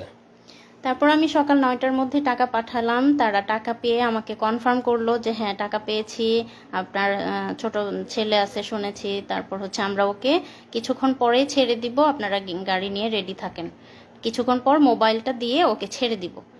তারপর হলো আমার ভাসুরা ঢাকায় ছিল তখন, আমি তাদেরকে জানালাম যে এরকম এরকম কথা হয়েছে, ওনারা ছেড়ে দিবে, আপনারা গাড়ি নিয়ে রেডি থাকেন। তারা একদম রেডি গাড়ি নিয়ে। হ্যাঁ, এবং আমি মোবাইলটা নিয়ে বসে আছি যে তার একটা কল আসবে, এসে বলবে যে এনামুল এখানে আছে, আমরা তাকে ছেড়ে দিলাম, বা ও আমাকে কল দিয়ে বলবে যে আমি বের হয়েছি, এরকম। আমি ফোন নিয়ে বসে আছি, গ্রামে সবাই আমাকে ঘিরে ধরে বসে আছে, কিন্তু কল আর আসে না। সবাই মানে ওয়েট করছি আমরা, এদিকে আমার ভাসুররা ওয়েট করছে, কোনো কল আসে না। একদম 9টা 10টা 11টা বেজে গেল, কোনো কল আসলো না। তখন আমরা বুঝে গেলাম যে এটা মানে আমাদের সাথে ধোঁকা দিয়েছে। তারপর যে নাম্বারগুলোতে টাকা পাঠালাম সবগুলো নাম্বার বন্ধ, যে নাম্বারে কথা বলেছি ফোনে সেটাও বন্ধ, এবং আমরা সেই নাম্বারগুলো ট্র্যাক করার চেষ্টা করেছি। নাম্বারের কোনো মানে ঠিকানা বা আইডি কার্ড যে রেজিস্ট্রেশন করা হয়েছে যে নাম দিয়ে, সেগুলো আমরা খোঁজার চেষ্টা করেছি, সেই কোনো নাম্বারে কোনো রেজিস্ট্রেশন ছিল না সেই সিমগুলোতে। তো তারপর যাই হোক, দুপুর পর্যন্ত এরকম হলো। তখন পর্যন্ত আমরা তো মানে কিডন্যাপার হিসেবেই চিন্তা করেছিলাম। যখন দুপুরে টাকা পয়সা নেওয়ার পরেও ছেড়ে দিল না বা কোনো খোঁজ পেলাম না, তখন আমাদেরকে আমাদের অনেক শুভাকাঙ্ক্ষী, আমার হাজব্যান্ডের ফ্রেন্ড এবং তার ছোট ভাই বড় ভাই সবাই মিলে আমাকে ফোন করে বলতেছে যে আপু এটা না, এটা হচ্ছে কিডন্যাপ না, ভাইয়াকে সম্ভবত গুম করা হয়েছে, আমরা ধারণা করতেছি, এবং ইলেকশনের আগে এগুলো খুব বেশি করা হচ্ছে। আর হচ্ছে এই মুহূর্তে আমাদের যত বেশি মানে ভাইরাল বা মিডিয়াতে প্রচার করব তত বেশি মানে ভাইয়ের জন্য ভালো, না হলে খারাপ কিছু হয়ে যেতে পারে। তো তখন আমি ফ্যামিলির সাথে কথা বলে তাদেরকে অনুমতি দিলাম, এবং সেই মুহূর্তে কোরিয়া, বাংলাদেশ এবং TV channel, news paper, daily star, প্রথম আলো সব জায়গায়, ফেসবুক সব জায়গায় ভাইরাল হয়ে গেল। আমরা প্রচার করলাম যে তাকে পাওয়া যাচ্ছে না এয়ারপোর্টের সামনে থেকে, মানে এয়ারপোর্টে যাওয়ার পর থেকে তাকে আমরা আর খুঁজে পাচ্ছি না। এরকম নিউজ হলো একদম, মানে কোরিয়া, বাংলাদেশ সব জায়গায় একদম ভাইরাল হয়ে গেল। তারপর হচ্ছে তারপরটা উনি বলবেন। হ্যাঁ, সে সময় আসলে অনেক পত্রিকা, টিভি মিডিয়া, যেহেতু আমি বিশ্ববিদ্যালয়ে করতাম, আমার বন্ধু, বড় ভাই, ছোট ভাই অনেকে সাংবাদিক ছিল, কোরিয়াতে অনেক সাংবাদিক বন্ধু ছিল। তো সবাই মানে যার যার অবস্থান থেকে চেষ্টা করে, সবাই নিউজ করে, অনেকটা ভাইরাল মতো হয়ে যায় সেই 2018 সালে, যাদের মনে আছে। তো এখানে একটা জাস্ট নিউজ আমার, যে এখানে ইংলিশ একটা নিউজ পেপার, যে পিএইচডি স্টুডেন্ট গোজ মিসিং, প্রথম আলো সহ অনেক জায়গায় আসে যে কোরিয়াতে ফেরার পথে পিএইচডি স্টুডেন্ট অপহরণ হয়ে গেছে। তো নিউজগুলো অনেকটা ভাইরাল মতো হয়ে যায়। তা আমি তো ওখান থেকে বুঝতেছি না, আমি যেহেতু ঘুমের রুমে আছি, আমি তো বুঝতেছি না আমাকে নিয়ে এত কিছু হচ্ছে। আমি বুঝতেছি সবাই খোঁজাখুঁজি করতেছে, কিন্তু এত নিউজ হয়েছে এটা তো আর আমার ধারণা নাই। তো ওখানে একবার একা কারারক্ষী, মানে যে গার্ড থাকে, সে একবার এসে জিজ্ঞেস করতেছে, আপনি কি পিএইচডি স্টুডেন্ট নাকি, মানে ডিউটি চেঞ্জ হয়েছে অন্য একজন? তাই বললাম যে হ্যাঁ। আচ্ছা, আপনাকে নিয়ে অনেক লেখালেখি হচ্ছে, আপনার বন্ধু টন্ধু আছে নাকি সাংবাদিক? আমাকে হ্যাঁ, তো বিশ্ববিদ্যালয়ে পড়ছে, অনেক সাংবাদিক বন্ধু আছে। তা একটু খালি মানে বুঝতে পারলাম যে মনে হয় আমাকে নিয়ে অনেক লেখালেখি হচ্ছে। এরপরে আসল মানে যে এতক্ষণ তো বললাম যে আমাকে উপরে একটা রুমে রাখছিল, যেখানে আমরা 2 জন ছিলাম এক রুমে, এবং সর্বমোট 5 জন ছিলাম পাশাপাশি রুমে। এরপরে আমাকে যে আয়নাঘর আমরা যেটা আসলে বুঝি যে গুমের যে স্পেশাল রুম, সেই স্পেশাল রুমে আমাকে নিয়ে যায়, রাখে, চোখ বেঁধে নিয়ে যায়। তো সেটা হলো যে মানে আমাকে চোখ বেঁধে যখন নিয়ে যায়, আমি এটা আগে একটু বলে নেই, যদিও এই স্টেজে তো আমি দেখতে পাচ্ছি র্যাবের কোন জায়গায় সেটা তো আমি জানি না, পরবর্তীতে জানছি। আমি এই স্টেজেই আপনাদেরকে একটু বলে দিচ্ছি। সেটা হলো যে আমাকে যেখানে রাখছিল সেটা হলো র্যাব 2 বসিলা মোহাম্মদপুর ক্যাম্প। আমি আবার বলতেছি, র্যাব 2 বসিলা মোহাম্মদপুর, ঢাকা, এখানে আমাকে রাখছিল। তো সেখানে আমাকে চোখ বাঁধে যখন নিয়ে গেল, নিয়ে যাওয়ার পরে আপনারা যদি সাংবাদিক বা যারা আছেন, যারা মানবাধিকার কর্মী আছেন, তারা যাবেন, তারা দেখবেন র্যাব 2 এর বসিলা মোহাম্মদপুর ক্যাম্পে যদি আপনারা দরজা দিয়ে ঢোকেন, ঢুকে ডান পাশের যে বিল্ডিংটা, স্বাভাবিকভাবে দেখে মনে হবে একটা স্বাভাবিক বিল্ডিং, একতলা কি দোতলা বিল্ডিং, একটা গেট দিয়ে ঢুকে ডান পাশের বিল্ডিংটা। তো সেই বিল্ডিংয়ে আমাকে তখন ওই রুম থেকে চোখ বেঁধে নিয়ে গেল একটা টয়লেটের মধ্যে দিয়ে, দরজা আছে, দরজা দিয়ে সম্ভবত আন্ডারগ্রাউন্ডে নিয়ে গেল। সেখানে একদম সিঙ্গেল গুমের রুম করা আছে, এখানে বিভিন্ন যাদেরকে গুম করে নিয়ে আসে সেখানে রাখা, আমাকে সেই একটা রুমে রাখলো। তো সেই রুমটার বর্ণনা এরকম যে আমরা যদি বাংলাদেশের একটা টয়লেট মতো চিন্তা করি, লো কমোড টয়লেট, যেগুলো আমরা স্বাভাবিকভাবে ইউজ করতাম, হাই কমোড টয়লেট না। তো ওই রুমের মধ্যে একটা ছোট্ট টয়লেট আছে, একটা ট্যাপ, একটা বদনা। তার মানে আপনার টয়লেট বা প্রস্রাব করার জন্য বাইরে যেতে হচ্ছে না, ওখানে টয়লেট করা যাবে। আর বাকি যে ফাঁকা জায়গাটুকু আছে, মানে একটা টয়লেটের বড় একটা টয়লেটের জায়গার মতো বাকি যে ফাঁকা জায়গাটুকু আছে, সেই জায়গায় একটা স্বাভাবিক মানুষ টান হয়ে শুয়ে থাকতে পারবে না। আমি হাইটে অত বেশি লম্বা না, তারপরে আমাকেও পা একটু ঘুচায় এভাবে শুয়ে থাকতে হতো, এরকম এতটুকু জায়গা। আর সামনে যে দরজাটা একদম সলিড, এই দরজাটার মানে রডের শিক নাই, দরজাটা একদম সলিড, দরজার মানে হেড বরাবর একটা গোল ছিদ্র করা। তো সামনে যারা মানে গার্ড থাকে, তো কাউকে বলার দরকার হলে ওই ছিদ্রর ওইটা সরায় ওদেরকে ডাক দিলে তখন ওরা কোনো কথা বলা বা কোনো জরুরি কিছু দরকার হলে ওরা, বা খাবার দেওয়ার দরকার হলেও ওদিক দিয়ে এসে কথা বলে তারপরে খাবার দেয়। তো ওইটা হলো একদম স্পেশাল রুম গুমের, যে একদম মানে ভাষায় বর্ণনা, আপনারা আয়নাঘরের অনেক ছবি হয়তো ইয়েতে নেত্র নিউজে বা বিভিন্ন জায়গায় দেখছেন, আগামীতে আরও আসবে, আপনারা হয়তো ভিডিও দেখতে পারবেন, সাংবাদিক মানবাধিকার কর্মীরা যাবেন, সেগুলো ভিডিও করে নিয়ে আসবেন। তো একদম যেটা বর্ণনা দিলাম, একটা ছোট টয়লেট এবং বাকি যে ফাঁকা জায়গাটুক থাকে, কষ্টে মষ্টে পা ভাস করে একজন মানুষ শুয়ে থাকতে পারে। তা আমাকে ওখানে রাখার পরে একা ওই রুমগুলো হলো সিঙ্গেল ইউনিট, একা রাখলো। তো স্বাভাবিকভাবে ওখানে তো সবসময় মৃত্যু আতঙ্ক, মানে কখন মেরে ফেলবে, কখন মানে সবসময় কল্পনা যে মেরে কোথায় লাশ ফেলে দেবে, কেউ টের পাবে না। বাংলাদেশে যা হয় মানে লাশ ভাসতেছে, গুম হয়ে যাচ্ছে, নিখোঁজ হচ্ছে, কে কোথায় মারা যাচ্ছে, কার কোথায়, সেগুলো সবসময় চিন্তা হচ্ছে। তো পরের দিন রাতের বেলা আমাকে আবার ওই গুমের ওই যে সিঙ্গেল রুম, আয়না ঘরের যে সিঙ্গেল রুম, সেই রুম থেকে নিয়ে আবার অফিসারদের রুমে নিয়ে যায়। অফিসারদের রুমে যখন যাবে সবসময় চোখ বাঁধা, গুমের রুমে থাকা অবস্থায় চোখ খোলা রাখে। অফিসারদের রুমে যাওয়ার সময় সবসময় চোখ বাঁধা, কারণ কে জিজ্ঞাসাবাদ করতেছে, কে অফিসার, কে কি, কোনো কিছু বোঝার সুযোগ নাই। তারা বাংলাদেশি না ভিনদেশি তাও বোঝার সুযোগ নাই। এবং আমার কাছে যথেষ্ট সন্দেহ হয়েছে যে তাদের মধ্যে কিছু ভারতীয় মানে বা এদের থাকতে পারে, এবং এদের জিজ্ঞাসাবাদ, এদের টেকনোলজি, মোবাইল সার্চিং, এগুলো এত ইন্টেলেকচুয়াল, এত দক্ষ, আমার কাছে মনে হয় না যে বাংলাদেশিরা এত দক্ষ হতে পারে। তাদের মধ্যে দুই একজন মানে ভারতীয় রয়ের গুপ্তচর থাকা অসম্ভব কিছু না, আমার কাছে মনে হয়েছে। কলকাতার হ্যাঁ, বা এবং ভাষাটাও সবসময় একদম পিওর বাংলা মনে হয় নাই, কয়েকজন কথা বলতেছিল। যাই হোক, যেটা বললাম যে মানে অফিসারদেরকে আমরা যেহেতু দেখতে পাচ্ছি না, তাদের বর্ণনা দেওয়ার তো সুযোগ নাই এই স্টেজে। তো সেখানে এরা রাতভর আবার আমাকে জিজ্ঞাসাবাদ করে, এবং সেদিন মানে ফিজিক্যাল টর্চার করে নাই, ভয়াবহ মানসিক টর্চার করছে। যেটা বললাম যে বন্দুকের গুলির শব্দ, লাঠির শব্দ, মানে কানে ইলেকট্রিক শক দেওয়ার মতো শব্দ, ভয়াবহ মানসিক টর্চার করে। এবং আমাকে প্রায় হয়তো আনুমানিক রাত 12টার দিকে আবার এনে গুমের রুমে রেখে দেয়। তো সেই দিন আমি মানে মোটামুটি এমনিতে অনেক আতঙ্ক ভয়, সেদিন মনে হলো যে আজকে মনে হয় খারাপ কিছু করতে পারবো। ওদের জিজ্ঞাসাবাদের ধরন বা সব কিছু মিলায় খুব মানে ভীতিকর একটা অবস্থা। তো এসে কোনো মতো শুয়ে আছে, ঘুমাই না, ঘুম তো আসার কোনো সুযোগই নাই ওখানে। তো যে অবস্থা, হয়তো ক্লান্ত হয়ে গেলে চোখটা একটু বুঝে আসে। তা আমাকে শেষ রাতের দিকে, রাত 4:30 বাজে, তখন আবার এসে দরজায় মানে র্যাবের একজন নক করছে, ভাই আপনি আসেন, আপনাকে নিয়ে দ্রুত অপারেশনে যাইতে হবে। তখন তো আমার বুকের মধ্যে একদম মানে চিৎ করে উঠছে যে এত রাতে অপারেশন, মানে তখন তো এমনিতে সব সময় মৃত্যু চিন্তা, ক্রস ফায়ারের চিন্তা, মানে আমাকে শুধু দরজায় ডাক দিছে, আপনি বের হয়ে আসেন, আপনাকে নিয়ে অপারেশনে যাইতে হবে। তখন আমি পুরাপুরি শিওর যে ভাই মানে মনে হচ্ছে যে আমাকে ক্রস ফায়ারের দেওয়ার জন্য ডাক, অপারেশন, র্যাবের অপারেশন এত রাতে আর কি হবে। তখন রাত 4টে 4:30 বাজে, আমি বুঝতেছি ফজরের সময় হয়ে যাচ্ছে। তখন আমি ওদেরকে বললাম, মানে ওই সময় তো চিল্লা চেঁচামেচি করেও কোনো লাভ নাই, মানে কেউ তো শোনার নাই। তখন আমি ওদেরকে বললাম যে ভাই একটু দেরি করেন, এখনই তো মানে আজান হয়ে যাবে, আমি ফজরের নামাজটা পড়ে নিই, আমি নামাজটা পড়ে বের হই।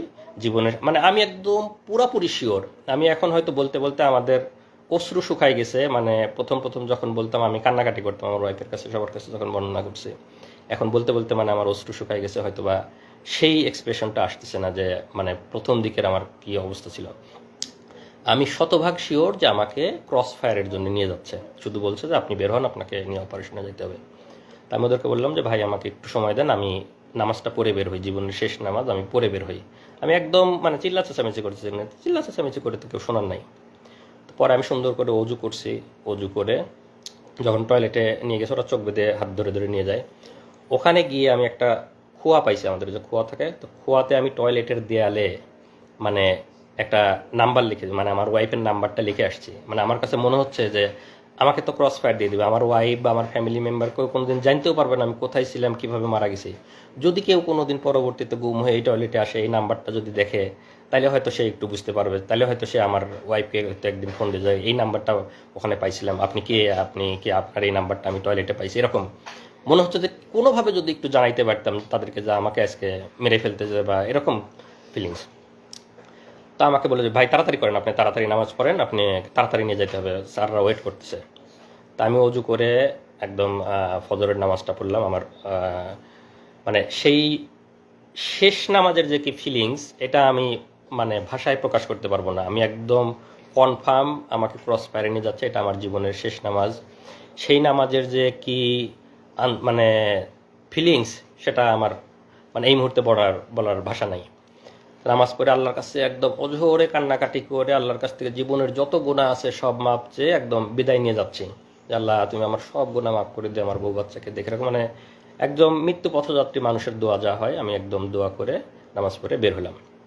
আমাকে চোখ বেঁধে নিয়ে বের হলো। বের হওয়ার পরে আমি দেখলাম যে 3টা গাড়ি সাজানো, র্যাবের 3টা গাড়ি, সামনে, মাঝখানে, পিছনে। তো 3টা গাড়ি সবাই অস্ত্রসজ্জিত হয়ে ওখানে দাঁড়ায় আছে, র্যাবেরিয়ে, কেউ হয়তো কাটার নিয়ে দাঁড়ায় আছে, কেউ হাতু, কেউ এরকম।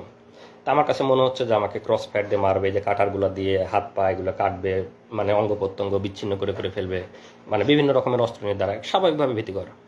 আমাকে চোখটা এমনি বাইধে, ওখানে একটু দেখার মানে চোখটা খোলা ছিল জন্য সবগুলো দেখছি, আমাকে চোখ বাইধে মাঝখানের গাড়িতে তুললো, ওরা সামনের গাড়ি পিছনের গাড়ি, মাঝখানের গাড়িতে আরও কিছু উঠলো, আমাকে নিয়ে গাড়ি নিয়ে টান দিল। এটা হলো হয়তো ভোর 5টা মতো বা 4:30 থেকে 5টা আনুমানিক আর কি। তো গাড়ি চলতেছে আমি একদম অঝোরে শুধু আল্লাহর কাছে হাত তুলে দোয়া করতেছি, মানে জীবনের শেষ মুহূর্তের যত মাপ চেয়ে নেওয়া, জীবনের শেষ মুহূর্তের যত দোয়া আল্লাহর কাছে করতেছে। আর পাশের যারা আছে তারা সান্ত্বনা দিচ্ছে, ভাই কান্না করেন না, আল্লাহ আল্লাহ আল্লাহ শিখ করি, তারা তখনও সান্ত্বনা দিচ্ছে। আর আমি অজোরে আল্লাহর কাছে শুধু দোয়া করে যাচ্ছে এরকম। আমি তো জানি যে আমাকে ক্রস ফায়ারে নিয়ে যাচ্ছে, শেষ মুহূর্তে যত আল্লাহর কাছে মাপ চেয়ে নেওয়া যায়। তো এইভাবে প্রায় 1 ঘন্টা মতো গাড়িটা চললো। চলার পরে কোথায় যেন থামলো, তো আমার যেহেতু চোখ বাঁধা আমি তো বুঝতে পারতেছি না কোথায় থামলো। তো গাড়ি থামানোর পরে ওরা মনে হলো যে 10-15 মিনিট কোথায় যেন গেছে আশেপাশে, মানে আমার সাথে 2-1 জন রেখে বাকিরা কোথায় যেন গেলো 10-15 মিনিট। তো 10-15 মিনিট পরে এসে আমাকে গাড়ি থেকে নামানোর পরে তো তখন আমাকে যেহেতু এয়ারপোর্ট থেকে তুলে নিয়ে গেছিলো, আমার লাগেজ, আমার ল্যাপটপের ব্যাগ সব কিছু আমার হাতে, আমার লাগেজটা ধরাই দিল, কাঁধে ল্যাপটপের ব্যাগটা দিল, আমার মোবাইলটা দেয়নি, মোবাইলটা দিলে যদি কোথায় কল দেই। তো ওই সময় আমার চোখটা খুলে দিল। চোখ যখন খুলে দিল তখন আমি দেখি আমাকে নামাই দিছে বিমানবন্দর স্টেশন, এয়ারপোর্টের অপোজিটে যে বিমানবন্দর স্টেশনের সামনে নামাই দিছে। তো এটার কারণ হলো যেহেতু আগের দিন সব জায়গায় নিউজ হয়ে গেছে যে কোরিয়াতে ফেরার পথে পিএইচডি গবেষক অপহরণ হয়েছে, আমার বাড়ি পাবনাতে, আমাকে বিমানবন্দরের সামনে থেকে পাওয়া যাচ্ছে না, বিমানবন্দরে যাওয়ার পথে পাওয়া যাচ্ছে না, এরকম নিউজ হয়েছে। এই জন্য ওরা আমাকে বিমানবন্দর স্টেশনের সামনে নামাই দিয়ে তখন আমাকে বলতেছে যা তোর যেখানে খুশি যা। আচ্ছা, আরেকটা জিনিস, ওই নামানোর আগে গাড়ির মধ্যে আমার হাতে একটা দিয়ে ওই শয়তানটা, ওর নামটা আরেকটু পরে বলবো, মানে চরমভাবে একটা চাপ দিচ্ছে, একটা কি যেন একটা ডিভাইস আমার সবগুলো আঙ্গুলের মধ্যে দিয়ে, মানে মনে হচ্ছে সবগুলো আঙ্গুল ভেঙে ফেলতেছে যাতে আমি শক্ত করে কোনো কিছু ধরতেও না পারে আমার লাগেজটা কোনো মতো। তো চরমই আমি তো অনেক চেঁচামেচি করে গাড়ির মধ্যে আর কি। পরে নামাই দিয়ে লাগেজ ধরাই দিল, কাঁধে আমার ল্যাপটপের ব্যাগ, বলে যা যেখানে খুশি যা। পরে আমি তাকায় দেখলাম বিমানবন্দর স্টেশন। আমি তখনও ভাবতেছি, মানে আমার তখনও তো মৃত্যু আতঙ্ক, আমি ভাবতেছি যে আমি ছেড়ে দেবো, পিছন থেকে হয়তো গুলি করে মেরে ফেলবে। আর গাড়িতে যখন নিয়ে আসতেছিল তখন তো মনেই হচ্ছিল যে হয়তো আমাকে কোনো ব্রিজের উপরে নিয়ে যাবে, কোনো ফাঁকা জায়গায় নিয়ে যাবে, গিয়ে গুলি করে মেরে ফেলে দেবে নদীতে বা ব্রিজ থেকে ফেলে দিবে, মানে বাংলাদেশে যেভাবে লাশ ভাসে থাকে সেরকম আমি কল্পনা করতেছি, আল্লাহর কাছে দোয়া করতেছি। আর বিমানবন্দর স্টেশনে নামাই দেওয়ার পরে আমি দেখতেছি বিমানবন্দর স্টেশন, কিন্তু আমার মনের মধ্যে মৃত্যু আতঙ্ক। আমার কাছে মনে হচ্ছে যে আমি হাঁটতে থাকবো, পিছন থেকে মনে হয় গুলি করে মেরে দিবে আর কি, ক্রস ফায়ার করে দিবে, এরকম মনে হচ্ছে। তা আমি আশেপাশে হাঁটতেছি আর ওরা আমাকে ঘিরে ধরে হাঁটতেছে। তো যারা ঘিরে ধরে হাঁটতে, যেহেতু আমার এই স্টেজে চোখ খোলা, আমি তো সবাইকে দেখতে পাচ্ছি। আর কয়েকদিন গার্ড দিছে, গার্ডদের অনেকের তো চেহারা আমি দেখছি। তো সেই গার্ডদের অনেকের র্যাবের ড্রেস পরা, অনেকের ড্রেস ছাড়া, তো সব রকমই আছে।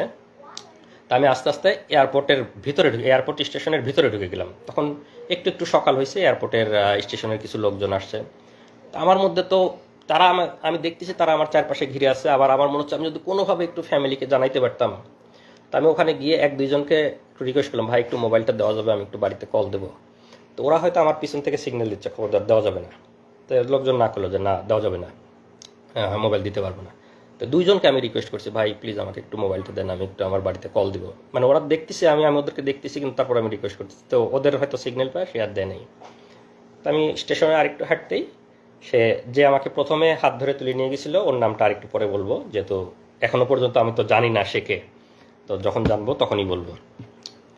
সে যে আমাকে বিমানবন্দরে হাত ধরে তুলে নিয়ে গেছিল, যে শুয়োরটা, সেই এসে আবার আমার হাত ধরলো। হাত ধরে বলতেছে, এই আপনার নামে গোপন রিপোর্ট আছে, আপনারা সরকার বিরোধী লেখালেখি করেন, আপনারা নির্বাচনকে সামনে রেখে অপপরিকল্পনা করতেছেন। তো আপনাকে আমরা অ্যারেস্ট করতে আসছি। আমাদের কাছে গোপন রিপোর্ট ছিল যে আপনি এই মুহূর্তে এয়ারপোর্ট স্টেশনে আসবেন। আর ওই যে আমাকে গাড়িতে 10-15 মিনিট রেখে ওরা কোথায় যেন গেছিল, ওরা গিয়ে একটা ট্রেনের টিকিট কেটে নিয়ে আসছে।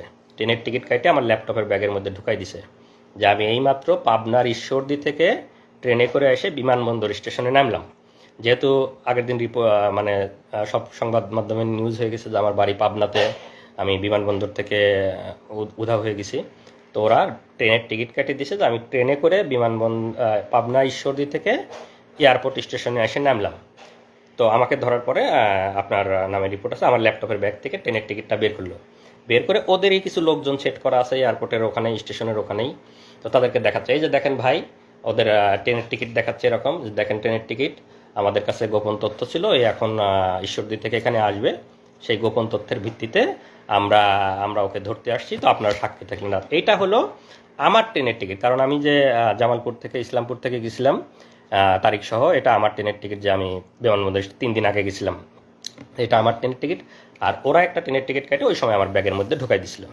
তো ঢুকাই দিয়ে লোকজনকে দেখালো যে ট্রেনের টিকিট, আপনারা সাক্ষী থাকলেন, ও এখন ঈশ্বরদী থেকে আসছে, এই সময় আমরা ওকে ধরে নিয়ে যাচ্ছি। তো কয়েকজন সাক্ষী রাখতে হয় ওখানে, ওদেরই দু একজন পানের দোকানদার বা আশেপাশে যারা, এই যে আপনাদের নাম ধাম লিখে নিয়ে গেলাম, আপনারা সাক্ষী। হ্যাঁ, সাবিনা কনফেকশনারি, বিমানবন্দর স্টেশনে একটা সাবিনা এখনো আছে কিনা জানি না। তো ওইখান থেকে আমাকে ওদের দু একজন সাক্ষী লিখিত রাখলো। আর ওখানে লোকজন আবার ওদেরই লোকজন নাটক সাজাচ্ছে, ওরা দেখাচ্ছে যে ওই মোবাইল বের করে, এই যে দেখেন ভাই ফেসবুকে এরা বিভিন্ন সরকার বিরোধী লেখালেখি করে, যে ফেসবুকে আপনারা দেখেন এরা বিভিন্ন গুজব ছড়ায়, মানে সরকার বিরোধী অপপ্রচার করে, এরকম মানে লোকজনকে বলতেছে। আর লোকজন অনেকে আগে আসে, হায় রে সরকার এত উন্নয়ন করে তারপরেও ছেলেরা সরকারের বিরুদ্ধে লেখে, এরকম দু একজন বলতেছে। তা আমি ওদেরকে আবার, আপনারা ওদের ওদের লোক, আপনারা জান, আপনারা মানে ওদের না এখানে নাটক করতেছেন, আমি ওদেরকে চিল্লাপাল্লা করতেছি। যখন আমাকে বলতেছে যে আপনার নামে রিপোর্ট আছে, আপনাকে আমরা ধরতে আসছি, আমি তখন চিল্লাপাল্লা করছে যে আমাকে আমাকে মানে গ্রেপ্তার করতে আসছেন, মানে আমি তো 3 দিন আপনাদের ওখানে ঘুমছিলাম, এখানে আমাকে এনে নাটক করতেছেন, মানে আমি খুব চিল্লাপাল্লা করছি। আশেপাশের লোকজন অন্তত যাতে জানে যে আমাকে ওরা 3 দিন ধরে আমার খালি মনে হচ্ছে কেউ যদি আমার একটু ছবি তুলে মানে নিউজে টিউজে দেয় বা ফেসবুকে দেয়, অন্তত আমার ফ্যামিলি বা পরিচিত কারো না কারো নজরে আসবে। আমি খুব চিল্লাপাল্লা করি, ভাই আমাকে গুম করে রাখছিল, এরা আমাকে গুম করে রাখছিল, আমাকে ক্রস ফায়ারে দিবে, ভাই আমাকে মারি ফেলবে, কেউ আমার একটু ছবি তোলেন, কেউ একটু ফেসবুকে দেন, আমি এরকম চিল্লাবো। ওরা আমার মুখ চাপে ধরার চেষ্টা করছে, চুপ চুপ চুপ, এরকম মানে 2-1 কিল ঘুষিয়ে দিছে আমাকে। তো ওরা ওদের মতো তাড়াতাড়ি সাক্ষী নিয়ে আমাকে আবার বিমানবন্দর স্টেশন থেকে টেনে ঢেরে বের করে নিয়ে আসতো। আমাকে যখন বের করে নিয়ে আসছে তখনও আমি চিল্লাপাল্লা করতেছি, ভাই কেউ আমার একটা ছবি তোলেন, ভাই কেউ আমার একটা ছবি তোলেন, আমাকে ওরা নিয়ে যাচ্ছে, আমাকে গুম করে রাখছিল, কেউ কেউ একটু আমার ছবি তুলে একটু দেন, এরকম আমি বলতেছি। কিন্তু কেউই তো সাহস করে আর মানে মোবাইল বের করে ছবি তুলতে পারতেছে না। তো ওরা নিয়ে এসে বিমানবন্দরের সামনে যে ওদের আবার গাড়ি দাঁড় করায়, আমাকে একটু আগেই তো ওদের গাড়িতে করে নিয়ে আসছে, আবার গাড়িতে করে নিয়ে আবার চোখ বেঁধে ওদের যে ক্যাম্প সেখানেই নিয়ে গেল। তো এই পর্যায়ে নিয়ে যাওয়ার পরে নিয়ে গেল, তখন তো সকাল হয়ে গেছে। তো ওখানে যাওয়ার পরে কিছুক্ষণ পরে আমাকে এই প্রথম অফিসারটা তার রুমে নিয়ে গেল, আমাকে ডাক দিয়ে নিয়ে গেল যে আমার সাথে এখন তো যেহেতু মানে হয়ে গেছে, ওখানে নিয়ে যাওয়ার পরে ওরা আবার আমি তো জানি না সংবাদ সম্মেলন, যেহেতু আমি ঘুমে ওদের ওখানে আছি, ওরা জানে, ওরা বলবে যে এই সময় আপনারা জানেন সবাই যে সংবাদ সম্মেলন করলো। ওরা সংবাদ সম্মেলন ডাকে, সব সাংবাদিক ডাকে, সব ওদের, যেহেতু তখন তো দালাল মিডিয়া ছিল, এখন ইনশাল্লাহ মিডিয়া সত্য কথা বলবেন, আপনারা সত্য কথা লিখবেন। তো মিডিয়াতে প্রচার করলো যে এই সেই কথিত পিএইচডি গবেষক, সে আসলে কোরিয়াতে কোনো পিএইচডি করতো না, তারা সরকার বিরোধী অপপ্রচার করত, সরকার বিরোধী লেখালেখি করত, সে গোপনে আজকে কোরিয়াতে পালাই যেতে লাগছিল, আমরা গোপন তথ্যের ভিত্তিতে বিমানবন্দর স্টেশন থেকে তাকে গ্রেপ্তার করে নিয়ে আসছি। তো এরকম সরকার মানে তাদের মতো করে সাজায় তারা সংবাদ সম্মেলন করে বিভিন্ন মিডিয়াতে দিয়ে দিল। দিয়ে দেওয়ার পরে ওখানে আমি তো এগুলো জানি, যেহেতু আমাকে ওখানে রাখছে, তারপরে আমাকে অফিসারটা তার রুমে ডাকলো চোখ খোলা অবস্থায়, এই প্রথম। তো তখন যখন আমাকে ডাকছে তখন আমি প্রথমবারের মতো তার মানে রুমে ঢোকার আগে তার নেম প্লেটটা একবার দেখে গেছি যে কে। পরে তো ভিতরে ঢুকে তার সাথে আমার নাম ধাম ইয়েটেগুলো, যে তোমার নামে এখন মামলা দেওয়া হবে, আমরা তোমার নামে ডিজিটাল নিরাপত্তার মামলা দিয়ে তোমাকে ইয়ে করে দিবে, এরকম বলতেছে আর কি। তো যেহেতু নেম প্লেটটা দেখে গেছে, এই সময় আমি বলতেছি যে এই শুয়োরটা হলো আমাকে গুম করা থেকে শুরু করে সব কিছু নিজে হাতে করছে, এবং আমরা বসিলা মোহাম্মদপুর ক্যাম্পে যে 5 জন ছিলাম, 5 জনকে সে নিজে হাতে গুম করছে। এবং পরবর্তীতে আমি জেলে ছিলাম, জেলে থাকা অবস্থায় অনেকের সাথে কথা, তাদেরকেও সে গুম করছে। তা আমি তার ছবিটা আমার কমেন্টে দিয়ে দিব আপনাদের ইয়েতে, তার বিস্তারিত। তার নাম হলো মহিউদ্দিন ফারুকি 2018 সালে র‍্যাব 2 বসিলা মোহাম্মদপুরে সে ছিল কোম্পানি কমান্ডার। পরবর্তীতে সে ওখান থেকে চলে যায় হলো পুলিশ সদর দপ্তরের সাপ্লাই শাখার এআইজি ছিল। এতটুকু পর্যন্ত তার ইনফরমেশন আমি জানি। এটা হলো মহিউদ্দিন ফারুকি। এটা হলো মহিউদ্দিন ফারুকের ছবি। আমরা জাস্ট ছবিটা আপনাদেরকে দেখাচ্ছি, আমি পরবর্তীতে আমার কমেন্টে দিয়ে দেবো বিস্তারিত। এইটা হলো সেই মহিউদ্দিন ফারুকি। এই শোর আমাকে গুম করছে এবং আমার সাথে যারা 5 জন ছিল তাদেরকে নিজ হাতে গুম করছে। মহিউদ্দিন ফারুকি 2018 সালে র্যাব 2-এর কোম্পানি কমান্ডার, পরবর্তীতে পুলিশ সদর দপ্তরে সাপ্লাই শাখার এআইজি ছিল। আপনারা এর লিখে রাখবেন এবং এর ব্যাপারে আপনারা অবশ্যই তো অ্যাকশন নেবেন, যারা মানবাধিকার কর্মী এবং যারা আছেন আইন শৃঙ্খলা রক্ষাকারী বাহিনী। তো আমাকে ওই সময় একবার জিজ্ঞাসাবাদ যেহেতু করে, আমি ওর নেম প্লেটে দেখে গেছি। তো পরবর্তীতে ওখান থেকে আমাকে ওখানেই রেখে দেয়, এদিকে সংবাদ সম্মেলন টিয়ে করে আর কি। আর এর ব্যাপারে আরেকটু বলে রাখি, মহিউদ্দিন ফারুকি এরা তো হলো যে আমাদের নামে বিভিন্ন রকম অপবাদ দিয়ে আমাদেরকে মানে কালার করার বা আমাদেরকে অপমানিত করার চেষ্টা করেছে। এই মহিউদ্দিন ফারুকি আপনারা নাম দিয়ে সার্চ দেবেন, মহিউদ্দিন ফারুকি নাম দিলেই দেখবেন এর নামে বিভিন্ন রিপোর্ট আইছে। পুলিশ সদর দপ্তরের সাপ্লাই শাখার এআইজি থাকা অবস্থায় নারী কেলেঙ্কারিতে এক মহিলাকে, সে অবিবাহিত মানে বিবাহ বহির্ভূত মহিলাকে নিয়ে এসে সে নিয়মিত তার সাথে শারীরিক সম্পর্ক করত তার অফিসেই, এবং সেই মহিলা এক পর্যায়ে প্রেগনেন্ট হওয়ার পরে সে মহিলাকে কোনোভাবে জোর করে ওষুধ খাওয়ায় অ্যাবর্শন করানোর পরে পরবর্তীতে আবার সে শারীরিক সম্পর্ক করতে থাকে, মহিলাটা আবার প্রেগনেন্ট হয়।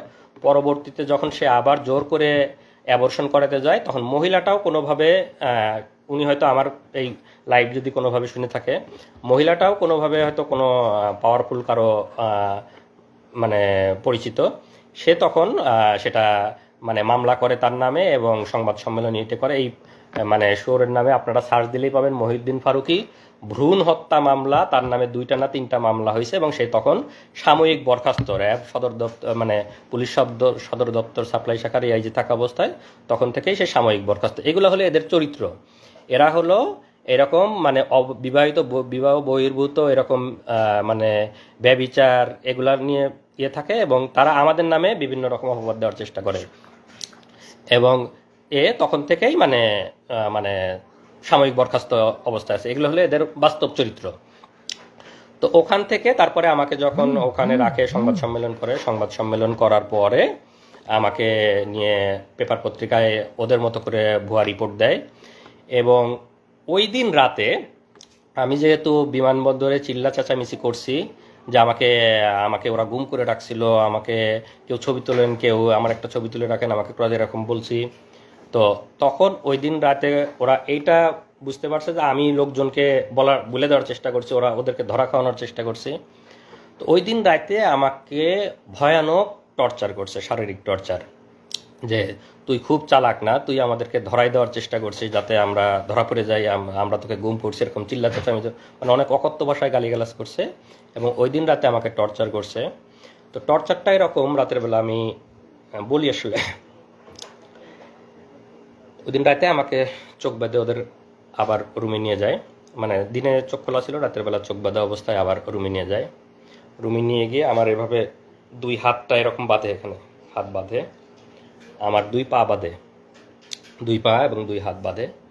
আমার এই হাতের মধ্যে দিয়ে এই দিক দিয়ে একটা বাঁশ মতো ঢুকাই, আমি তো চোখ বাঁধা দেখতে পাচ্ছি না, বাঁশ মতো এরকম আড়াআড়ি ঢুকাই দেয় এবং আমার পায়ের উপরে এখানেও আড়াআড়ি একটা বাঁশ মতো রেখে দেয়। তো 2টা বাঁশ, আমার দুই পায়ের উপর আড়াআড়ি একটা, আমার হাতের উপর আড়াআড়ি একটা। আর এই 2 বাঁশের উপরে মানে এই বাঁশের উপরে 2-4 জন, ওই বাঁশের উপরে 2-4 জন এরকম দাঁড়ায়, মানে রুটি বলার মতো, যেরকম মানে আমরা যেরকম বেলন দিয়ে রুটি বলি এইরকম একদম চাপ দিয়ে এরকম বলতেছে। আমি তো চিল্লাই করছি। যখন চিল্লাচ্ছি তখন আমার মুখের মধ্যে গামছা গুঁজে দিছে যাতে মানে চিৎকার বাইরে না যায়, আমার মুখের মধ্যে চিল্লাচ্ছে। পরে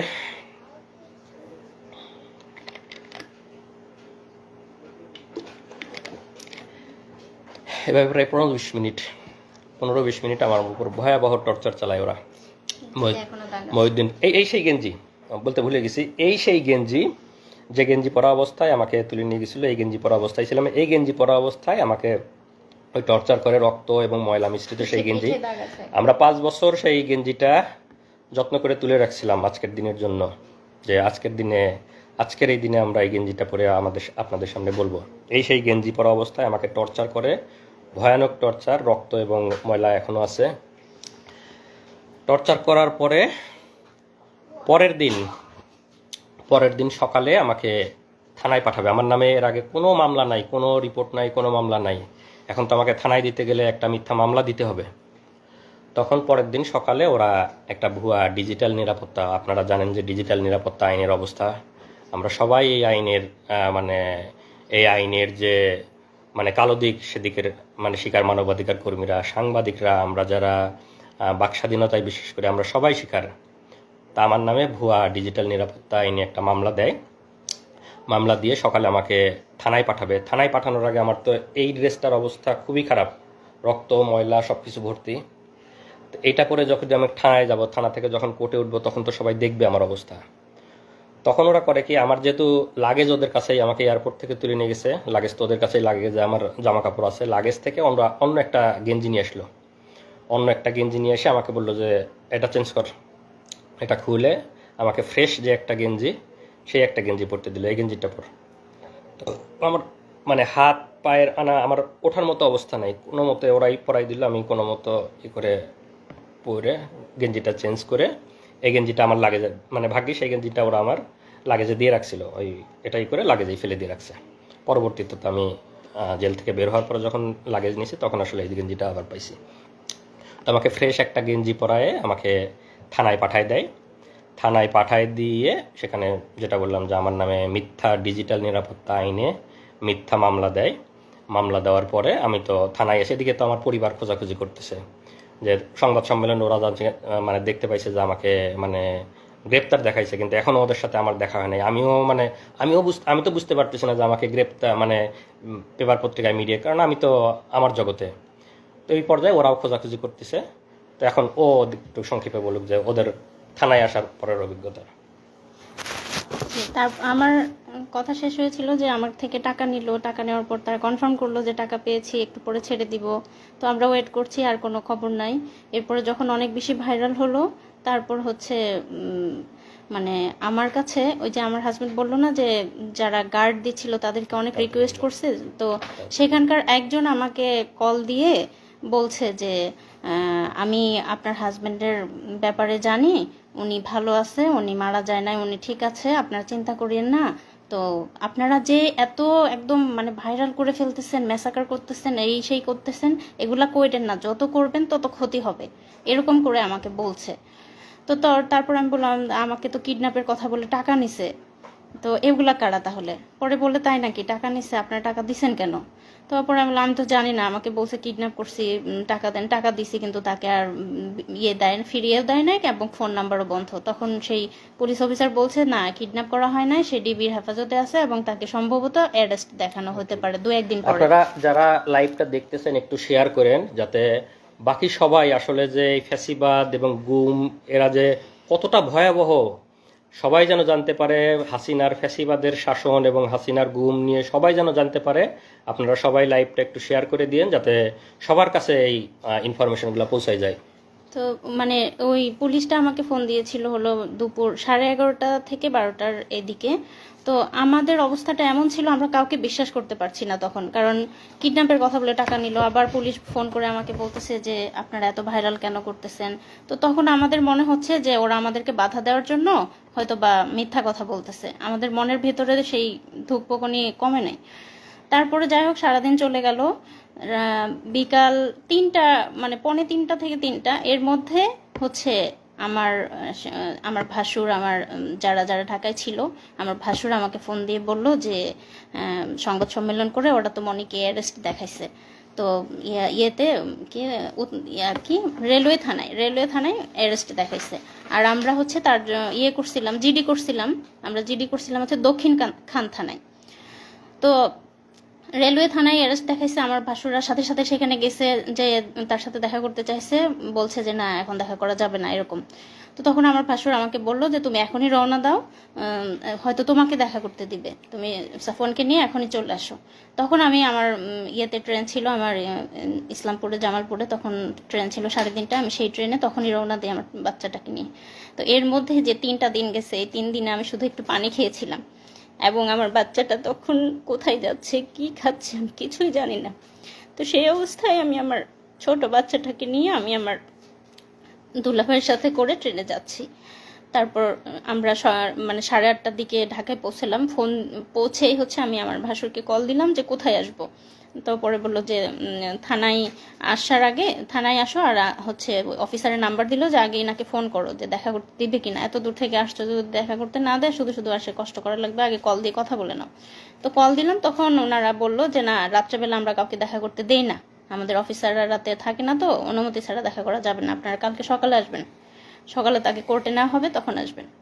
তো আমি তো 3-4 দিনের এই ধকল, তার মধ্যে বাচ্চাটা নিয়ে আত্মীয়র বাসায় উঠেছি। আমার বাচ্চাটার অযত্নে ওর মানে পেটে গ্যাস হচ্ছে, মানে ওর প্যান্ট নষ্ট হচ্ছে, এরকম অবস্থা। তারপরে মানে যাই হোক, আমার তখন ফিলিংসটা এমন ছিল যে আল্লাহ, পাওয়া তো গেছে, সে তো বেঁচে আছে, এটাই আলহামদুলিল্লাহ। হ্যাঁ, তখন এরকমই ছিল, আমার খালি মনে হচ্ছে কখন সকাল হবে, আমি কখন দেখতে যাব। তারপর সকালবেলা আসলাম। তো আসার পরে হচ্ছে 10:30টার দিকে আমি রেলওয়ে থানার সামনে সে আমার ছোট বাচ্চাকে নিয়ে আমার ভাসুররা ছিল কোর্টে, মানে আমাদের কথা ছিল এমন যে যদি কোর্টে নিয়ে যায় যেন ওনারা দেখতে পায়, আবার থানায় থাকলে যেন আমি মানে যে কেউ একজন যেন দেখতে পারি, যে কেউ। তো ওনারা ওখানে ছিল, আর আমি আমার দুলাভাই সহ বাচ্চা সহ আমরা হচ্ছে রেলওয়ে থানার সামনে দাঁড়ায় আছি। আমরা হচ্ছে বারবার জিজ্ঞেস করতেছি, আমাকে তো কিছু বলতেছে না যে আছে কি না আসলে, বা এই সে কিছুই বলতেছে না। তো তখন আমার শ্বশুরবাড়ি যেহেতু পাবনা, আমার শাহজাদপুর পাবনার কাছাকাছি এক এলাকার একটা পুলিশ ছিল, উনি আমাকে বলল যে আপনারা অপেক্ষা করেন, আছে উনি এখানে, কিছুক্ষণ পর বের করা হবে। তো সকাল 10:30 থেকে 12:30 পর্যন্ত রোদের মধ্যে দাঁড়াই ছিলাম। আমাদেরকে থানায় ঢুকতে দেয় নাই, ওখানে কোনো বসার জায়গা ছিল না, এবং ওখানে যেহেতু স্টেশন, চাইলে আমরা যেয়ে বসতে পারতাম। আমাদের কাছে মনে হয়েছে যে 1 মিনিটও এখান থেকে নড়বো না, যদি এর মধ্যে নিয়ে যায়, আমরা কোথাও গেলাম তখনই যদি নিয়ে যায়। আমার বাচ্চা তখন হচ্ছে মানে 2-2.5 বছর বয়স, মানে ওর খাওয়া ঘুম সব কিছু উল্টাপাল্টা হয়ে যাচ্ছে। তো যাই হোক, তারপরে তাকে 12:30টার দিকে হচ্ছে বের করলো। যখন বের করলো দেখি যে তার 2 হাত বাঁধা, এবং মানে এই যে আপনারা দেখছেন আসিফ মাহতাব স্যারকে যেভাবে বেঁধে বের করছে কোর্টে, সেভাবে তাকে বেঁধে বের করছে। আমি দৌড়ে চলে গেছি, দৌড়ে গিয়ে তাকে জড়ায় ধরে খালি আলহামদুলিল্লাহ বলছে, আর বলছি যে তুমি একটুও চিন্তা করো না, সব ঠিক হয়ে যাবে। হ্যাঁ, আমি কাঁদি নাই, আমি তাকে সাহস দিচ্ছি, আমি বলছি যে সব ঠিক হয়ে যাবে ইনশাল্লাহ, তুমি একটুও চিন্তা করো না। ও আমাদেরকে দেখে অবাক হয়ে গেছে যে আমরা কিভাবে জানলাম, কিভাবে এখানে আসলাম। তো আমার মানে আমরা ওখানে যাওয়ার সাথে আমার তো ধারণাই নাই যে ওরা মিডিয়ার মাধ্যমে জানছে, মানে থানার সংবাদ পাইছে, থানাতে চলে, কারণ আমি তো থানার মধ্যে, মানে আমি কিছুই বুঝতে, মানে আমি ওদেরকে দেখে অবাক হয়ে গেছি যে মানে ওরা এখানে চলে আসছে। আমি আমার ছেলেকে নিয়ে আমি যখন গেলাম দৌড়ায়, ওরা আমাদের কুকুরের মতো দূর দূর করে মানে ইয়ে করে দিচ্ছে, তাড়া দিচ্ছে, এই চলে যান চলে যান, খবরদার কাছে আসবেন না, কাছে আসলে কিন্তু আসামিকে টর্চার করবো, খবরদার কাছে আসবেন না। তো ও আমার বাবুকে জাস্ট একটা চুমা দিতে আসছিল, মানে ঠোঁটটা কাছে নিয়ে আসছে আমার বাবুর গালের কাছে, ওরা দিতে দেয় নাই, ওরা ওকে দড়ি ধরে টান দিয়ে হেঁচকে টান দিয়ে নিয়ে গেছে। এই দৃশ্য আমি কোনোদিনও ভুলবো না। তারপর যাই হোক, ওনাকে একটা সিএনজিতে উঠালো, পাশে তো 3-4 জন পুলিশ ছিল, তো সাথে সাথে আমরা আরেকটা সিএনজি ভাড়া করলাম। ভাড়া করার পরে আমাদেরই হলো যে আমরা ওদেরকে পুরো ফলো করব, ওরা যেদিক দিয়ে যাচ্ছে আমরা ওইভাবে। তো যে ফলো করতেছি, আমাদের সিএনজি ওদের সিএনজি পাশাপাশি ছিল, এবং একটা জ্যাম লেগে যায়, জ্যাম লেগে যাওয়ার ফলে তাদের সিএনজি আর আমাদের সিএনজি একদম পাশাপাশি, মানে আমি বারবার আমার এখান থেকে দেখতেছি ও একটু করে তাকাচ্ছে। তো আমি সাফওয়ানকে বলছি, দেখো ওই যে তোমার বাবা, ডাকো বাবাকে ডাকো। সাফওয়ান ডাকতেছে, বাবা বাবা এমন করে ডাকতেছে। পুলিশ কতটা হিংস্র, কতটা খারাপ, সে সিএনজি থেকে বের হয়ে এসে, আমাদের সিএনজিওয়ালা একটু বয়স্ক ছিল, আমাদের সিএনজিওয়ালাকে লাথি মেরে বলতেছে যা তাড়াতাড়ি এখান থেকে, মানে আমাদের সিএনজি ওখানে দাঁড়াতে দিচ্ছে না। সে বয়স্ক মানুষটার সাথে খারাপ, জাস্ট আমার ছেলে একটু বাবা বলে ডাকছে, এটাই ওদের সহ্য হচ্ছে না। ঠিক আছে, তখন ওরা লাথি মেরে আমাদের সিএনজিওয়ালাকে বলতেছে যা তাড়াতাড়ি, মানে যেন দেখাই না হয় এরকম। পরে যাই হোক ওনাকে নিয়ে গেল, নিয়ে যাওয়ার পরে কোর্টে মানে যখন ওনাকে সিএনজি থেকে নামিয়ে গারদে নিচ্ছে, আমার ভাসুররা তখন প্রথম 3-4 দিন পরে তাদের ভাইকে দেখতে পেল। তারপর আমরাও নামলাম, নামার পরে আমরা মানে অপেক্ষা করছি কি করে কি হবে, কারণ আমাদের পরিবারে কোনো, আমার শ্বশুর বাড়ি আমার বাবার বাড়ি কোনো ফ্যামিলিতেই এরকম কিছু হয় না, আমরা কিচ্ছু জানি না কি হতে যাচ্ছে কি হবে। কিন্তু আমার মনের মধ্যে একটা সাহস ছিল যে আমার ভাসুররা অনেক ভালো ভালো জব করে, ইনশাল্লাহ খুব দ্রুত বের করে আনতে পারবে। আমি জানি না, আমি ছোট মানুষ, তখন এসব বুঝি না, মানে এত কষ্ট যে হবে সেটা বুঝতে পারিনি। আমার মনে হয়েছে খুব দ্রুত 2-3 দিনের মধ্যেই হয়তো বের করতে পারবে। তো তারপর যাই হোক গারদ থেকে তাকে কোর্টে নেওয়া হলো। আমরা পিছে পিছে যাচ্ছি, আমাদেরকে একটু কাছে ঘেঁষতে দিচ্ছে না, মানে কোনো কথা কোনো ইনফরমেশন যেন আমরা তাকে না দিতে পারি বা উনি আমাদেরকে কিছু না জানাতে পারে, তার কাছেই ঘেঁষতে দিচ্ছে না এবং দূর দূর করে তাড়িয়ে দিচ্ছে। তারপর হচ্ছে তাকে তখন কোর্টে তোলা হলো। এরপর তুমি বলো। যে আসলে অভিজ্ঞতা বলতে গেলে আরও অনেক কষ্টের কথা, সব কিছু বলা এক লাইভে সম্ভব না।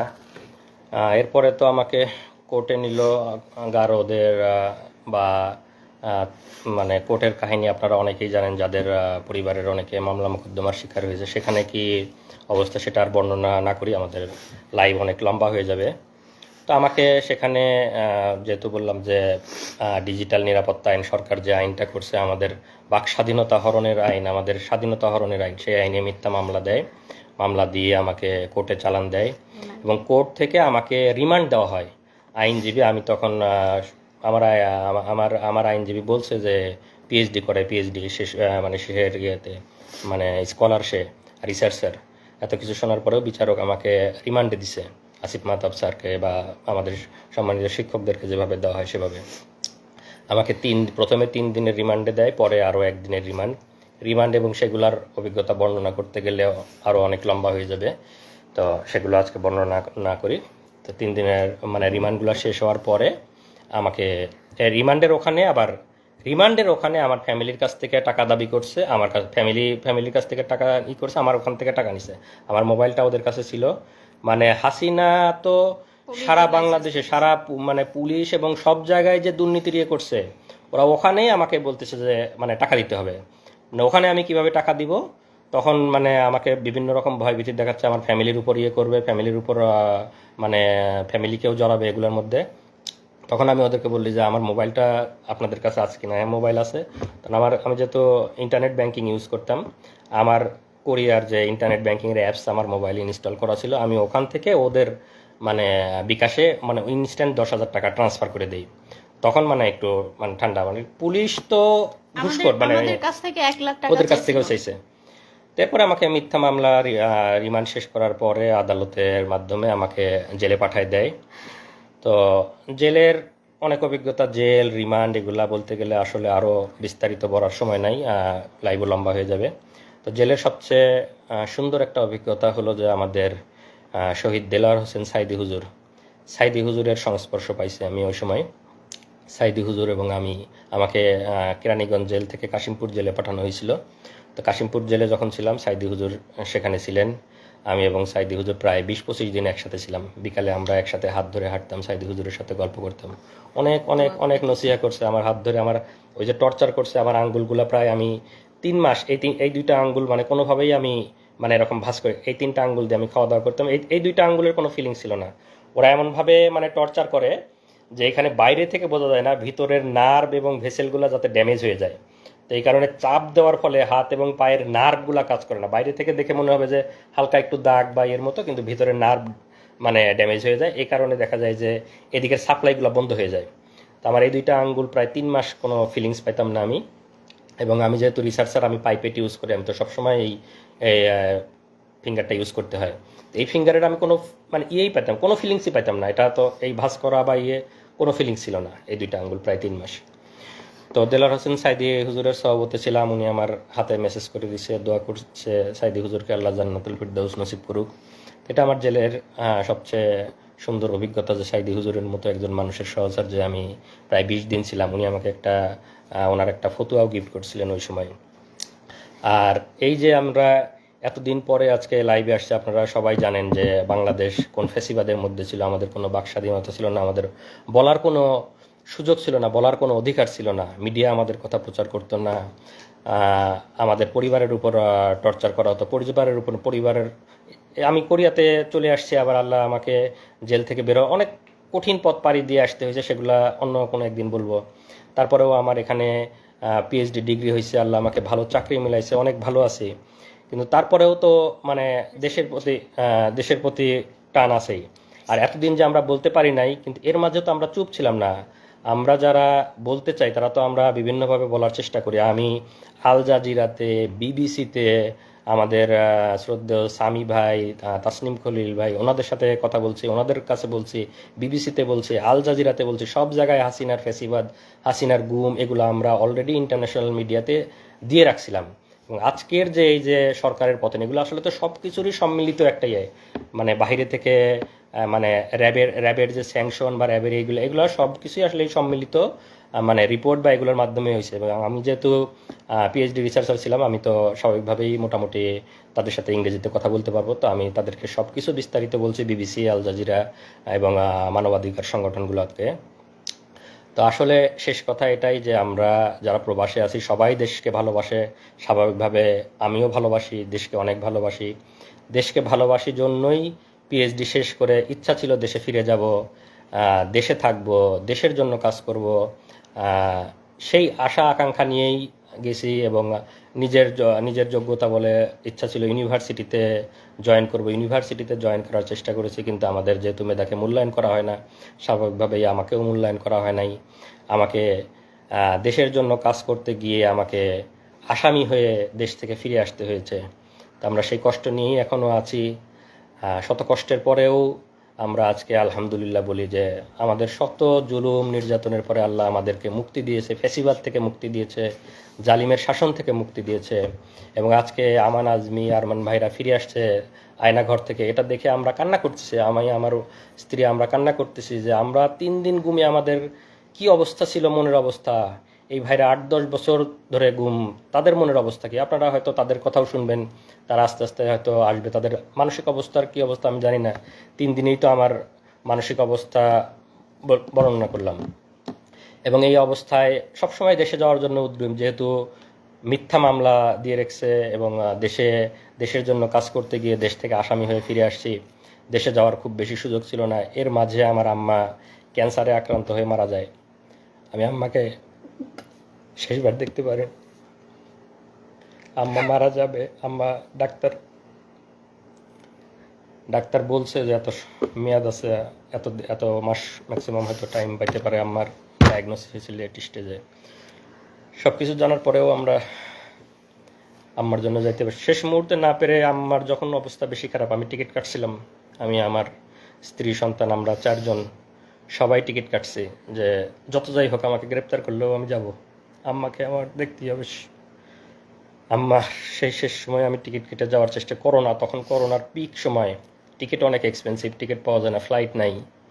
সেই মুহূর্তে আমি টিকিট কেটে মানে আম্মার জন্য গেছি। কিন্তু আমি যেদিন টিকিট কাটছি আম্মা তার পরের দিন মারা গেছে। আমি যেতে যেতে আম্মার জানাজা পাই নাই, আমার যেতে আরও একদিন ডিলে হয়েছে। কারণ তখন করোনার সময় তো আমাদের পারমিশন নিয়ে যাইতে হইতো যে আমরা ফিরে আসবো। করোনার সময় ফ্লাইট অ্যাভেলেবেল ছিল না, টিকিট কেটে যাওয়ার সুযোগ ছিল না। তো টিকিট কেটে আমার ফ্লাইট ছিল 2 দিন পরে, আমি যেদিন টিকিট কাটছি পরের দিন আম্মা মারা গেছে। তো আমি আমার আম্মাকে পাই নাই, এই আফসোস আমার সারা জীবনে যাবে না। আমি আম্মাকে,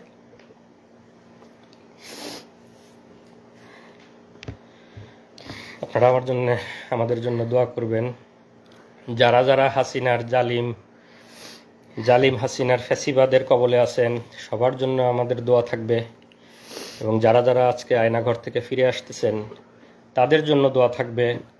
এবং আমরা আবার ফিরে আসতে চাই, শত নির্যাতনের পরেও আমরা চাই আমরা দেশে ফিরে আসব, দেশের জন্য কাজ করব, নতুন দেশ গঠনে আমরা সবাই একসাথে ঐক্যবদ্ধভাবে কাজ করব। এবং আমাদের নতুন বাংলাদেশ হবে সুজলা সুফলা, এবং যেখানে কোনো দুর্নীতি থাকবে না, যেখানে কোনো ফ্যাসিবাদ থাকবে না। এই ডিজিটাল নিরাপত্তা আইন, বাক স্বাধীনতা হরণের আইন উঠিয়ে দেওয়া হবে। এবং আমি আশা করি যারা মানবাধিকার সংস্থায় আছেন, যারা নতুন সরকার গঠন করবেন, তারা এই ফ্যাসিবাদী এবং বাক স্বাধীনতা হরণকারী এই ডিজিটাল নিরাপত্তা আইন আপনারা উঠিয়ে দিবেন। যারা যারা আমরা নির্যাতনের শিকার তাদেরকে এই জুলুম থেকে আপনারা মুক্তি দেবেন। এবং আমি পরিশেষে যে ছাত্র আন্দোলনের মাধ্যমে এই ফ্যাসিবাদ, এই জুলুম থেকে আমরা মুক্তি পেয়েছি আল্লাহর অশেষ মেহেরবানিতে, তাদেরকে আমি ধন্যবাদ দিতে চাই। তাদেরকে ধন্যবাদ দিয়ে ধন্যবাদ দেওয়ার কোনো ভাষা আমার জানা নেই। তাদের এই আন্দোলনের ফলে এবং যারা শহীদ হয়েছেন তাদের আত্মার মাগফিরাত কামনা করি। পরিশেষে আমি বলবো যে আমরা সবাই মিলে ইনশাল্লাহ একটা নতুন বাংলাদেশ গড়ব, যেখানে থাকবে না কোনো ভেদাভেদ, কোনো মারামারি, কোনো এরকম কোনো যাতে আর কাউকে এভাবে লাইভে এসে তার এই কঠিন পরিস্থিতির বর্ণনা না করতে হয়। সবাইকে ধন্যবাদ। আসসালামু আলাইকুম ওয়া রাহমাতুল্লাহ।